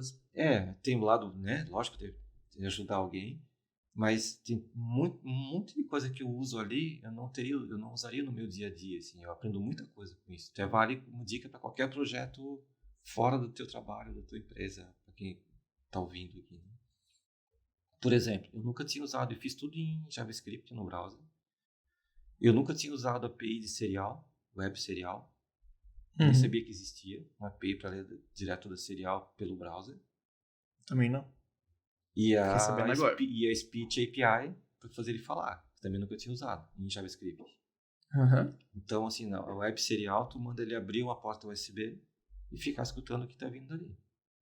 Então, ele abre um popzinho para tu escolher o que está conectado nas USBs. Vai aparecer ali o Node MCU. Você seleciona. E daí, né, que é o Connect. E daí fica um while true ali, esperando vir alguma coisa. Daí a plaquinha manda a letra, manda o caractere A, F ali. E aí a Speech API, quando vem alguma coisa, aquele caractere eu mando para a Speech API falar. É isso que ela faz. Fica super simples. Fica super simples, mas eu nunca tinha usado a web serial, nem sabia que existia, nunca tinha usado a web API, fazer a página. Tem, assim, dessas coisinhas tu acaba mexendo com coisas que no meu dia a dia não tá nem perto. Isso é legal, assim, também. Como é que eu faço para ler uma serial pelo browser? Não tenho nem ideia. Comecei a procurar, né? Como ler serial do browser, USB, papá. Então, assim, isso eu acho bem legal, assim. Qualquer projeto, qualquer coisa, um monte de coisas que eu fiz durante esses 30 e tantos anos de carreira, fora do trabalho, assim, eu acabava aprendendo muita coisa. Isso é legal. Tem o tal do carrinho de controle remoto. Pois é, eu ia perguntar do carrinho. Eu ouvi falar desse carrinho de controle remoto, que não é um, inclusive, né? Não, é assim. Vários, né? É que assim, ó, na pandemia ali, né? Todo mundo preso em casa, nada pra fazer. Aí comecei a ver, pensei, baita forma de usar o tempo da pandemia em casa na pandemia. Exatamente. O que eu vou fazer? Sabe que não dá pra fazer um joguinho do Mario Kart com carro de verdade? Carrinho, né? Não carro para pessoas, mas carrinho de controle remoto físico, assim, de verdade. Depois a Nintendo lançou, né? Acho que eles copiaram também. Eles viram, o meu foi antes da Nintendo. E o deles ficou um pouco melhor. Mas tudo bem, valeu pela diversão. Então eu comprei carrinho de controle remoto desses que tu compra em camelô, pela internet, assim, simplesinho. Tirei a parte eletrônica deles, fiquei só com a carcaça, com o motor e com a tampinha, assim, né? Com o carrinho mesmo. Aí eu comprei... Tem uma versão do Node MCU que ela é menor. Não é que a plaquinha, é a WeMOS D1, assim, uma plaquinha menorzinha com menos pino de I/O, mas ela é quase só o tamanho do Wi-Fi. É uma plaquinha bem pequenininha. Que pra mim dava conta. Eu não precisava de muito pino, né? Aí uma plaquinha, a tal da ponte H ali para comandar motor. Então eu conseguia fazer uma redezinha Wi-Fi, rede mesh, que é meio que uma rede ponto a ponto. Não existe um access point ou servidor central, né? Todo mundo se conecta na mesma rede. Igual assim, né? Mas eles comunicam meio que como é uma rede P2P, eles comunicam todos com todos e vão descobrindo o menor caminho. Isso. Até... Tu entra, tu faz um broadcast, tem o nome da rede, tu diz, eu sou o carrinho vermelho. Como é que ele seleciona qual que é o próximo nó? É pela intensidade do sinal, pra saber meio que a distância? Provavelmente, cara, não sei. Mais ou menos nessa linha aí, né? Deve ser por aí. É bem legal, você diz, sou o carrinho vermelho.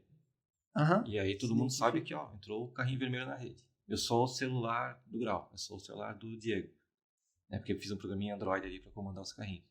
Então todo mundo entrava na rede, fazia a redezinha. E daí era só mandar o comando. Eu quero mandar esse comando aqui pro carrinho vermelho. Eu quero mandar esse comando aqui para todos os carrinhos.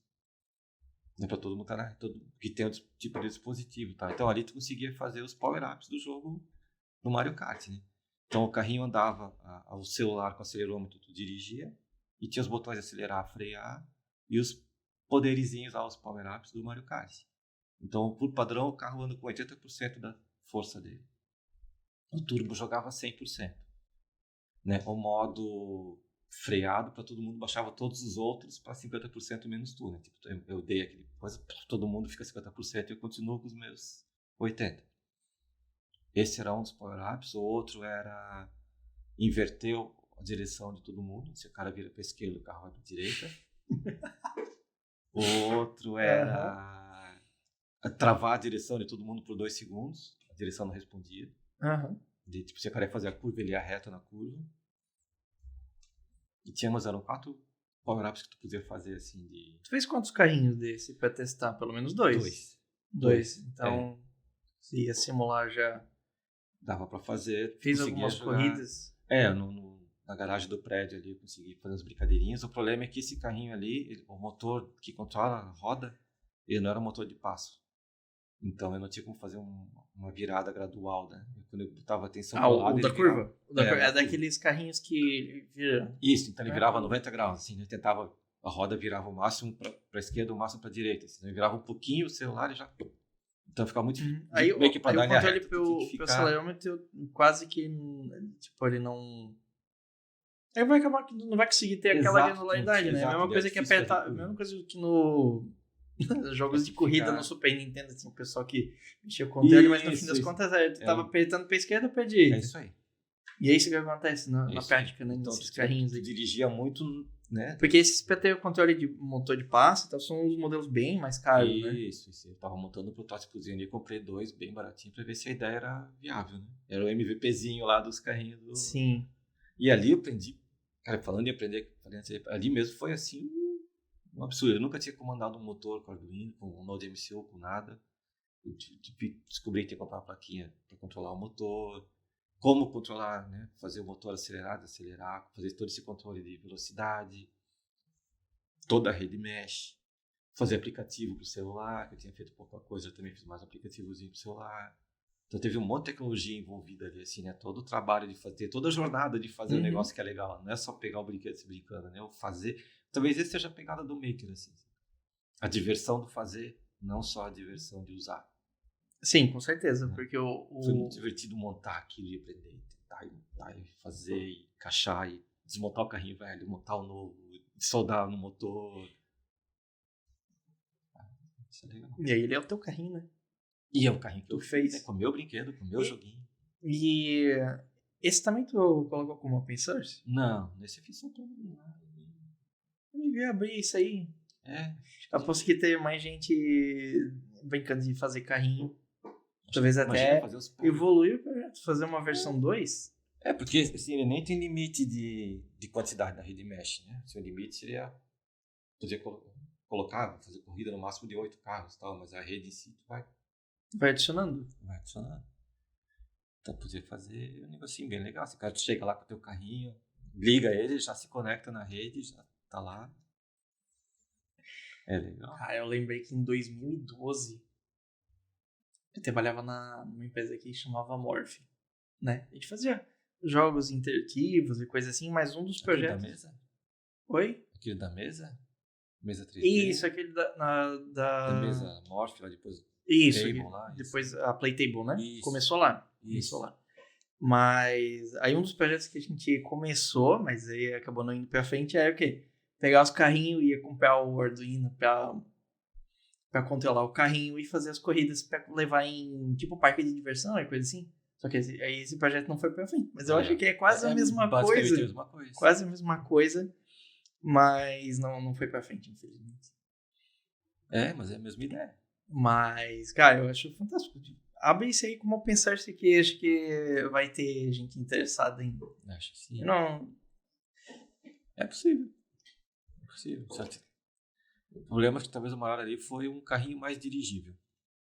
Né? Se tivesse um carrinho que fosse mais legal para dirigir. Mas isso aí é o tipo de coisa que justamente é só questão de testar outros modelos. E aí, cara, estando aberto, né? Estando aberto. O software estava tudo já. Ele pegava até certinho, assim, o software estava feito. O problema é que o hardware dele, tu botava um pouquinho para e já vira todo pro outro lado. Uhum. É, mas isso aí eu acho que vai ser legal se tu abrir. Eu me vejo no futuro, assim, se eu tiver um pouco mais de tempo livre e brincando, talvez de estender o projeto um pouco, sabe? É fácil. E a gente falou bastante de trabalhar com ensino e tal, né? E também, de vez em quando, palestra, né? E aí evento de tecnologia, no geral, né? Coordena trilha, tipo, um evento tipo no TDC. Sim. O que te move a fazer essas iniciativas, assim?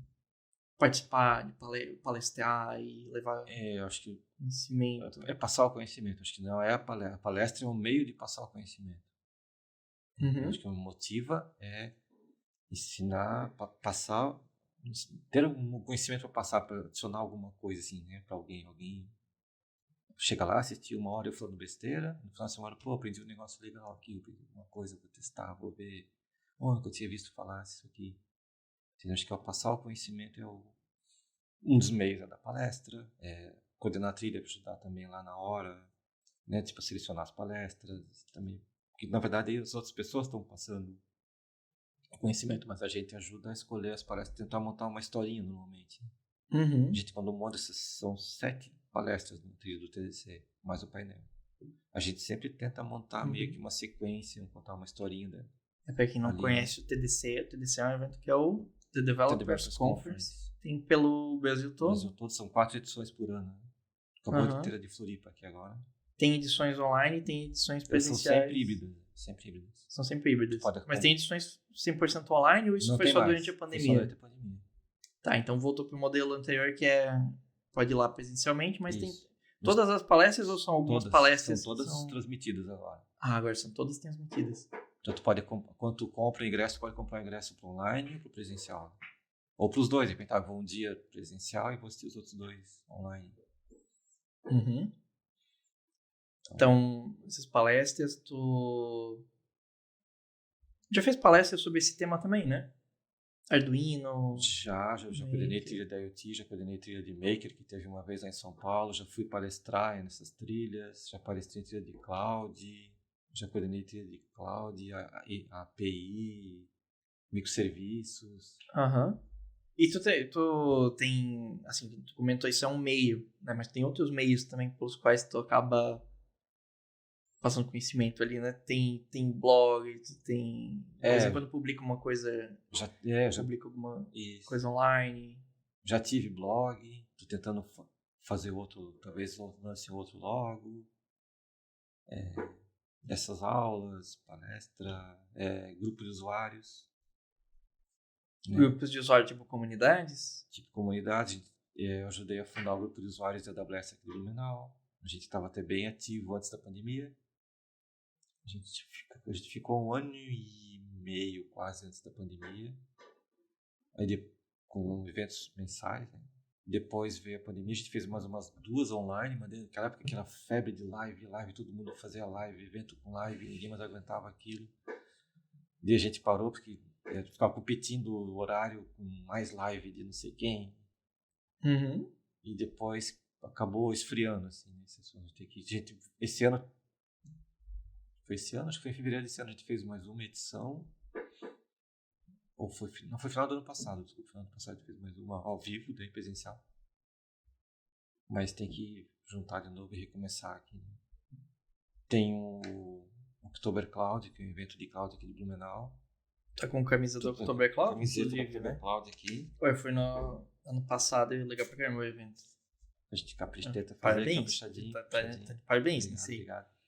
É legal dele que ele é agnóstico de provedor de cloud, assim, né? Tipo, para os usuários da AWS. O October Cloud é para Azure, AWS, Google, Oracle. Que é super relevante aqui para a região, né? Exatamente. Acho que é juntar, se possível, trazer de todos eles.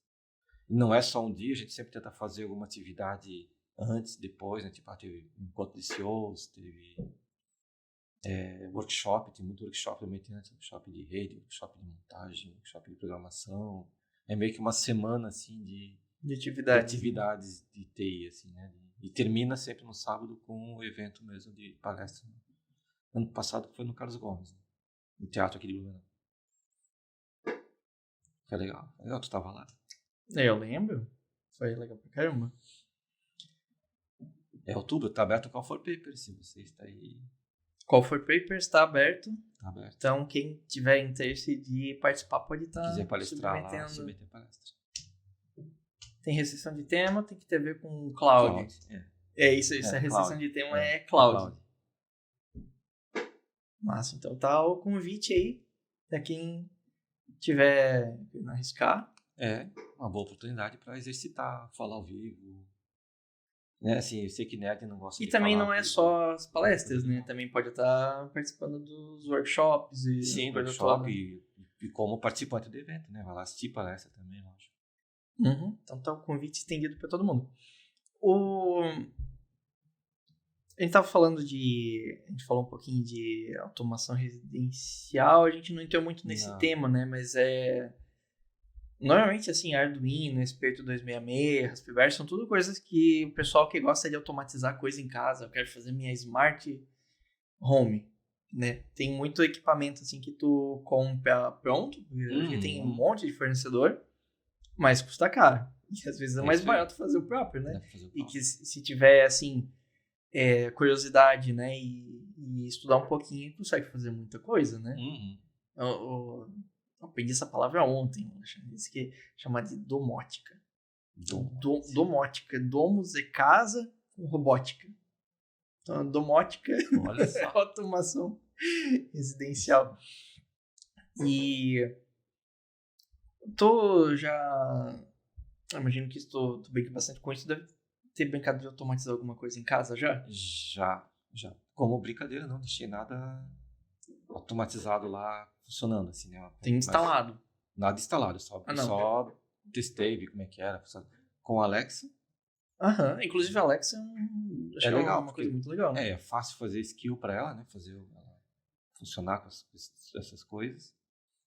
E, cara, eu até botei um post que botei lá no Medium, até que os caras pegaram. Tem uma linha de dispositivo lá fora chamada Wemos.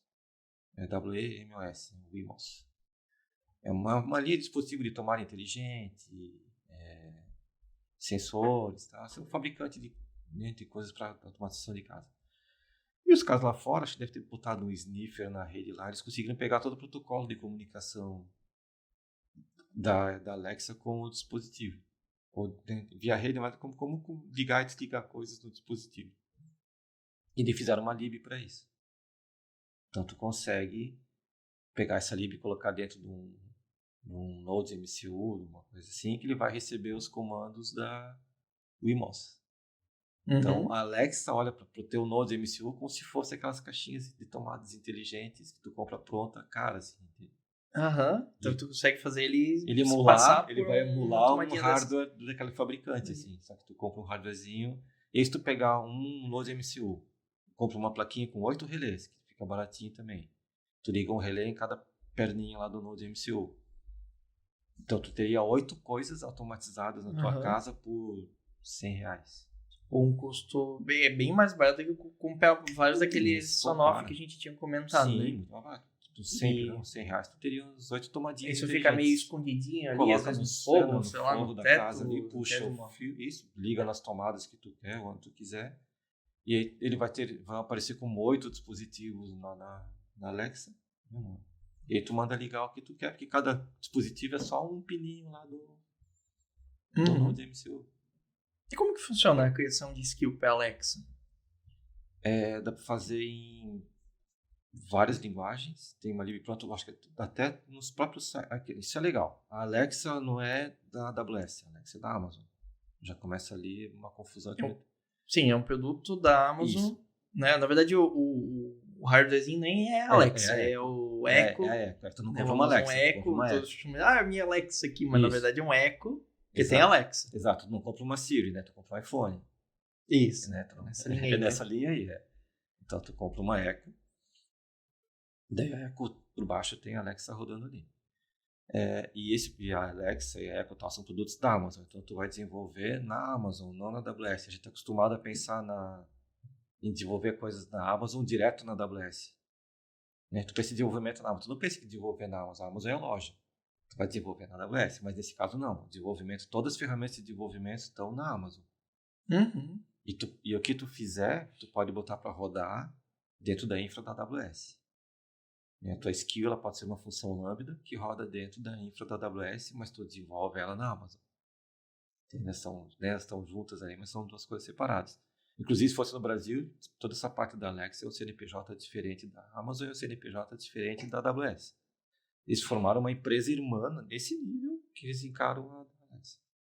Não é um subproduto da Amazon, sim. É um parceiro da Amazon.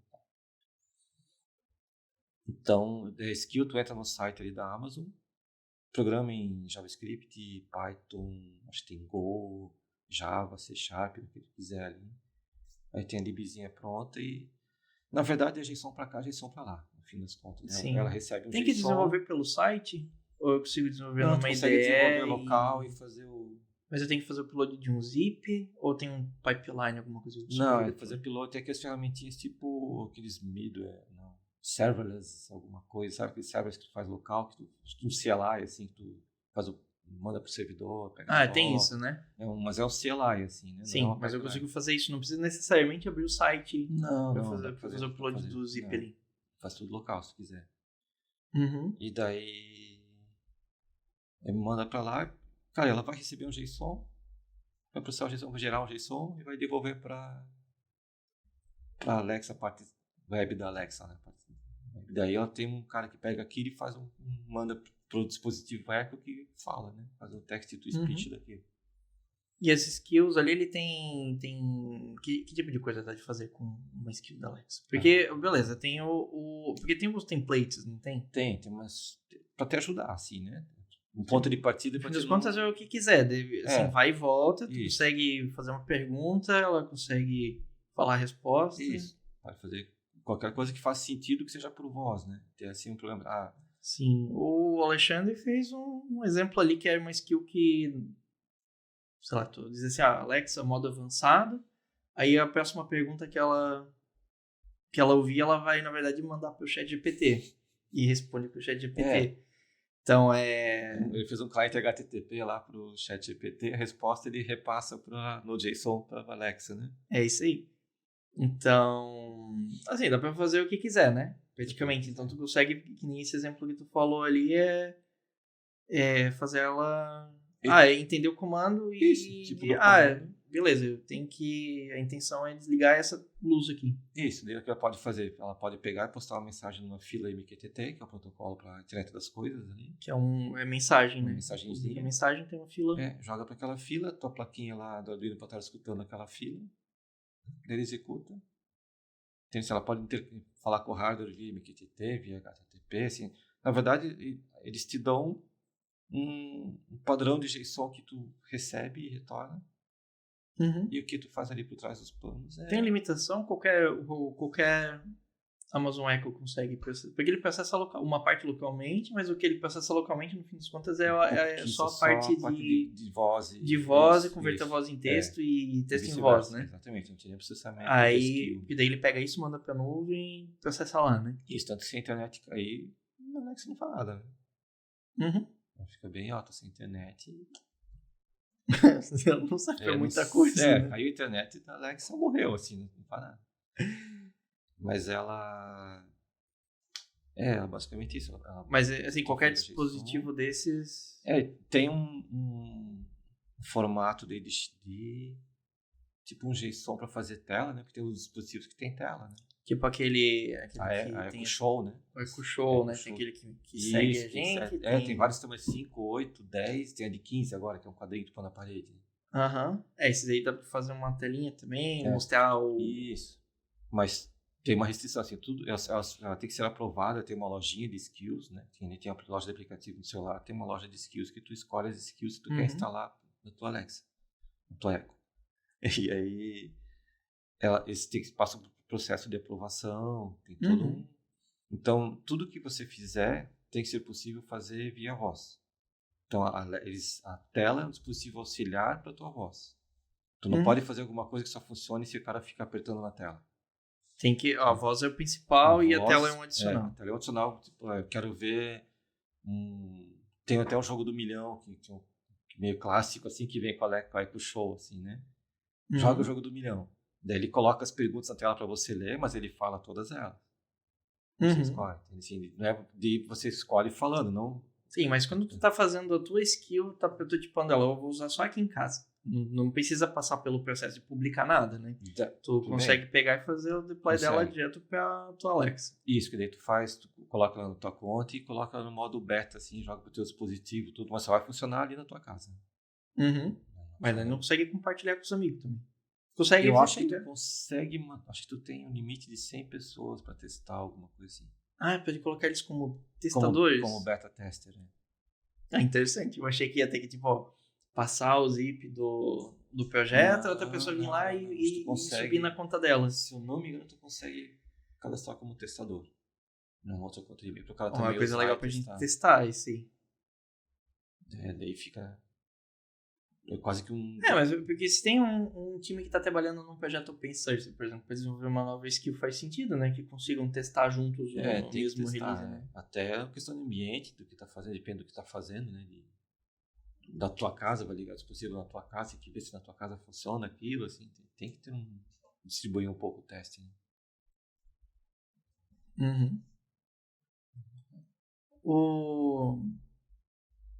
Tem algum projeto de IoT que tu gostaria de fazer, assim, que tu talvez não teve tempo ainda, oportunidade para fazer, mas que tu pensa em fazer mais pra frente?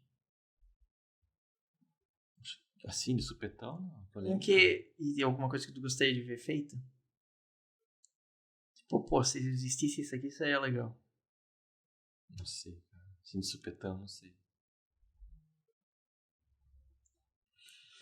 Cara, o que eu gostaria de ver é uma plataforma hiperbarata aqui no Brasil, isso sim. Isso sim. Cara, teve uma outra coisa que eu até cheguei a montar um pouquinho, só que naquela impressora 3D antiga que não tinha precisão nenhuma, eram umas pecinhas de Lego com encaixe compatível com Lego, com componentes eletrônicos dentro. Imagina uma pecinha de Lego com altura de 2 pecinhas de Lego normal, mas que dentro tem um LED na pontinha, assim, um buraquinho, um LEDzinho. A outra com um sensor de temperatura, a outra com não sei o que. Daí tu podia só encaixar essas peças. O problema é, qual é o problema? O plug, né? Como plugar a parte eletrônica. Você conectar isso tudo. Como conectar isso fácil.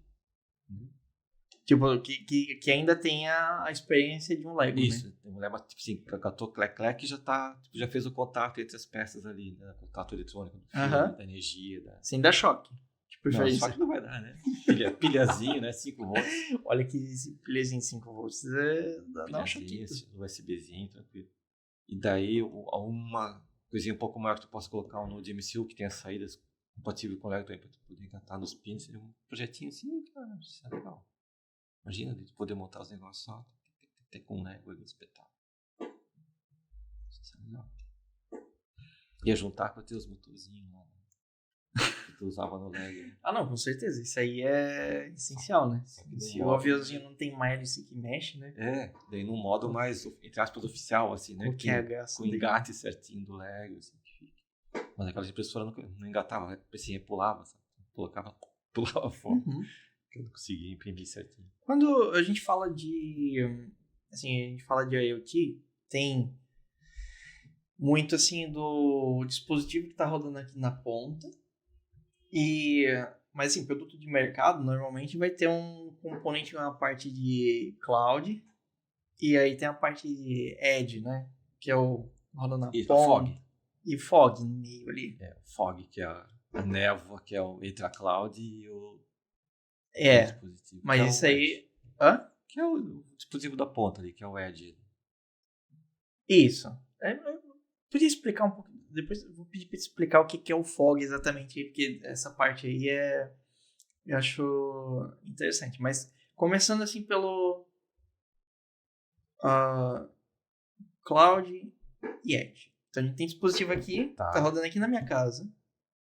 Ou, melhor, tô tentando... Vamos imaginar que a gente quisesse criar um produtinho com IoT. Né? E aí eu vou usar, sei lá, vai ser baseado em Arduino ou SP266, eu vou ter 100. E aí eu tenho que gerenciar esses carinhas todos, né? Principalmente, acho que tem que sair o update, essas coisas exatamente, do tipo, né? o over the air ali, né? Tá precisando ficar plugando no cabo USB em cada um. E aí tem a parte de cloud ali que vai ter tanto, provavelmente, o processamento de servidor, do que fizer sentido para o serviço, mas tem essa parte de gerenciar frota. Eu acho que é assim que chama. Frota. Chama frota mesmo? Chama frota. Gerenciar frota, lançar update. Eu quero que todos os meus clientes estejam atualizados. Isso, tu pode separar até a frota em grupos. Assim como o Google, na verdade é o mesmo conceito que o Google usa para lançar update para o Android, né? Isso. Se for ver. Saiu atualização para o meu celular, o que eles estão fazendo é a mesma coisa. É a mesma coisa, iOS, tudo, né? Essa atualização é o over the air, ali, né? Pelo ar. Vem a versão nova do teu sistema operacional pelo ar. E aí, quando se a gente está trabalhando com algum dispositivo que é nesse conceito de internet das coisas, eu tenho uma tomada inteligente, coisa assim, normalmente sai o update, né? Pode ter update. Pode ter update de segurança, coisa assim, não é tão comum, mas vai ter alguma coisa. Isso. E aí, como que funciona esse processo?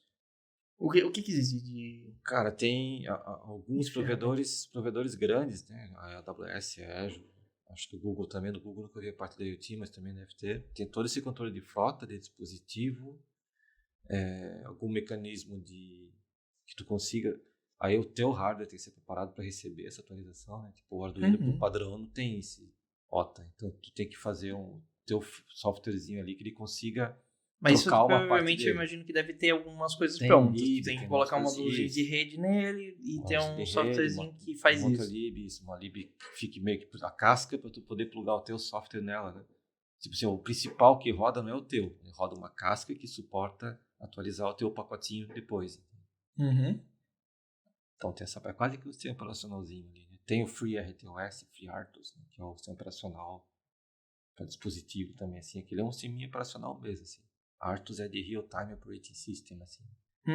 Tipo, tu conta 1 segundo em ciclo de clock do processador. Assim. Sim. É bem esse RTOS também é usado para fazer robô e um monte de coisa, né? Isso, carro, avião, tudo é RTOS, assim, né? Esse negócio bem porrada.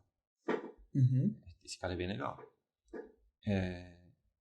Daí tanto o teu dispositivo tem que suportar isso, o teu servidor tem que suportar isso também, faz toda essa parte de atualização.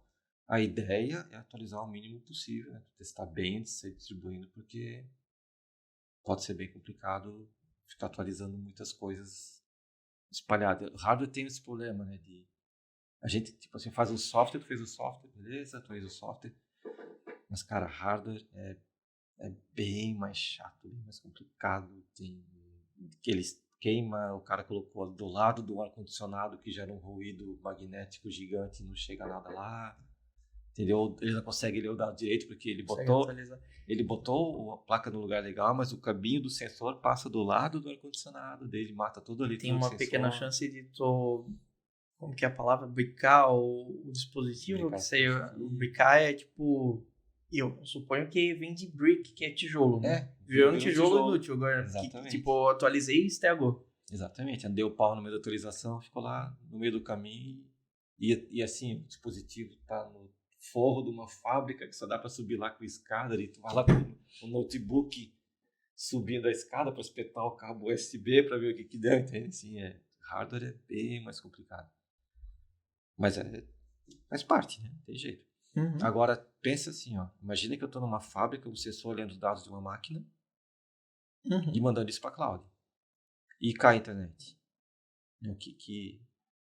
O que acontece ali nessa história toda, né? Daí entra a fog na jogada.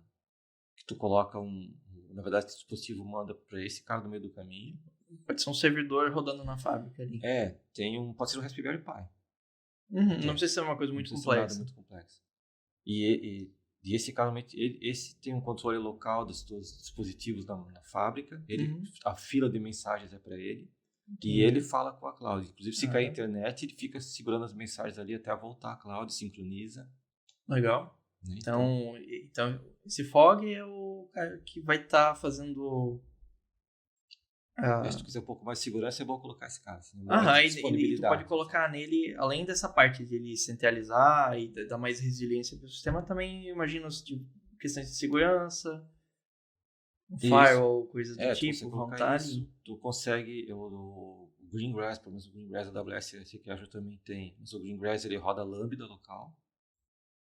Então tu pode, é bem legal, porque tu imagina se tu fez uma função no browser ali da função Lambda, tu editou, diz, essa função Lambda que eu fiz aqui, tu instala naquele Raspberry Pi que tá rodando lá naquela fábrica.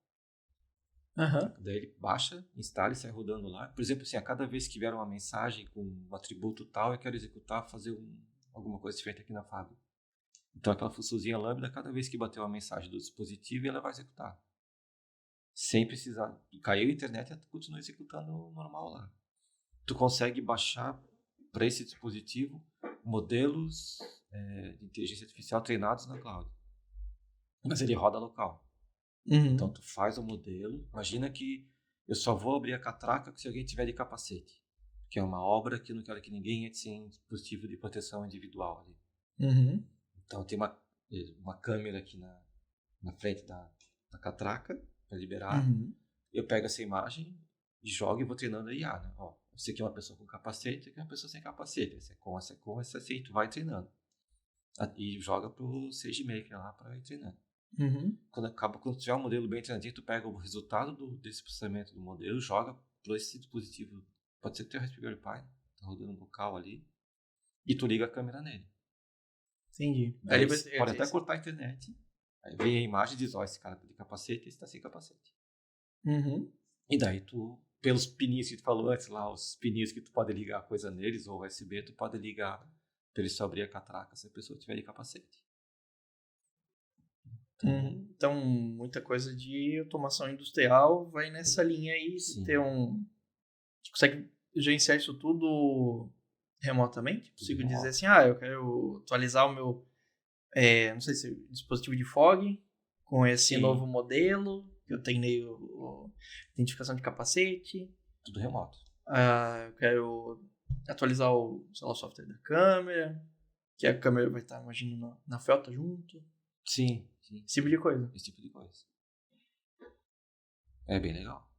Vai fazer um monte de coisa.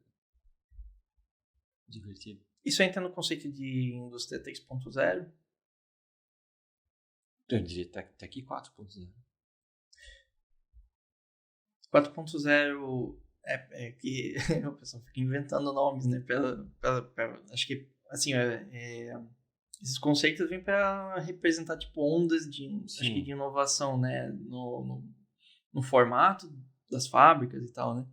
Quando a gente fala de indústria 3.0, a gente tá falando muito em introduzir IoT e fábrica inteligente, coisa assim, não? 4.0, depois a gente vem com o conceito de... 4.0 entra um pouco mais de IA como na que jogada. Digital Sim, Digital Twin, que é tipo uma cópia digital da fábrica. Tem essas coisas assim também, não tem? Que assim, a indústria 3.0, na verdade, ela é bem antiga. Quando botou robô aí, aquelas primeiras robotizações, já é considerada 3.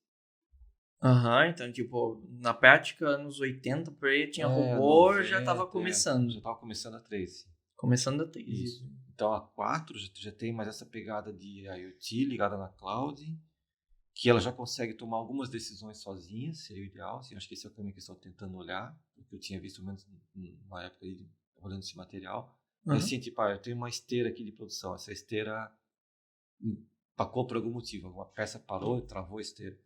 Não precisa ir um operador lá, agora vai para a esteira do lado aqui, ou para de mandar a peça para cá. A própria fábrica, opa, isso aqui parou, então o meu caminho de desvio é esse. Sozinho. Tem, tipo, ter uma inteligência ali que fica meio que observando as coisas e sabe tomar decisão quando acontecer alguma diferença. Essa é a 4. Mas para isso funcionar tem que ter a fog, tem que ter o dispositivo, tem que ter a IA. Então talvez a evolução seja chegar nessa linha bem inteligente, mas a infra tem que ir amadurecendo toda essa base para depois poder... Tem que ter informação para a cloud poder tomar a decisão e fazer alguma coisa. O Alexandre tá com uma pegada bem de visão computacional ali, né? Também, mexido bastante. Também é um negócio bem legal para colocar em fábrica, quando você não pode instalar sensor, ou quando não tem como discutir. Imagina uma linha de produção passando 50 coisas uma da outra, assim, né? A gente vê às vezes máquina de engarrafar, fábrica de alguma coisa que é paralelo, assim, na esteira. Tem uma coisinha ali no meio que está com problema, assim, é difícil detectar isso com sensor, né? Não é individual, não passa um de cada vez, assim, passam blocos de coisas, assim, aí tu vê, aquilo ali ficou mais escuro que o outro, então aquele cara ali tá errado. Aí é com visão. Aí é câmera, inteligência artificial treinada ali para identificar mancha, pegando vídeo coloração, em tempo real, exatamente. Isso aí tudo vai rodar nessa camada que a gente tá falando, que é o fog ali, que é um servidor coisa que tá no assim, local. Se for muito processamento, o fog não dá conta, né? Agora, quando a gente tá em casa e eu tenho a Alexa, eu tenho 5 Alexas em casa e elas estão ligadas em todas as tomadas da casa. As Alexas, dá pra dizer que é um fog residencial? Ou eu tô forçando a barra? Sei, cara. Nunca vi aplicado a assistente individual, assistente doméstico, assim. Não deixa de ser. Acho que eu tô forçando a barra aí agora. As Alexas. É legal de ter mais um que tu pode mandar tocar música em todas, fazer muita coisa assim, né? Isso é legal. Tocar música, toque música tal na casa, daí todas elas tocam aquela música, ou só em tal lugar. Não sei se você sabia disso, que dá pra... Eu acho que sim, já tinha visto.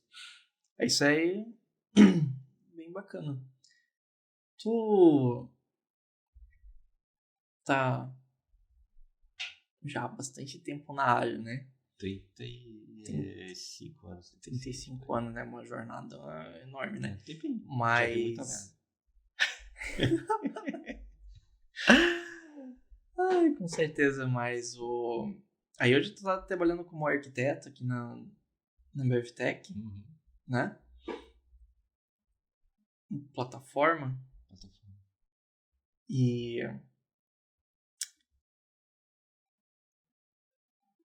O que tu diria que tem, assim, pontos altos da tua carreira que tu mais se orgulha? Tá, vamos lá.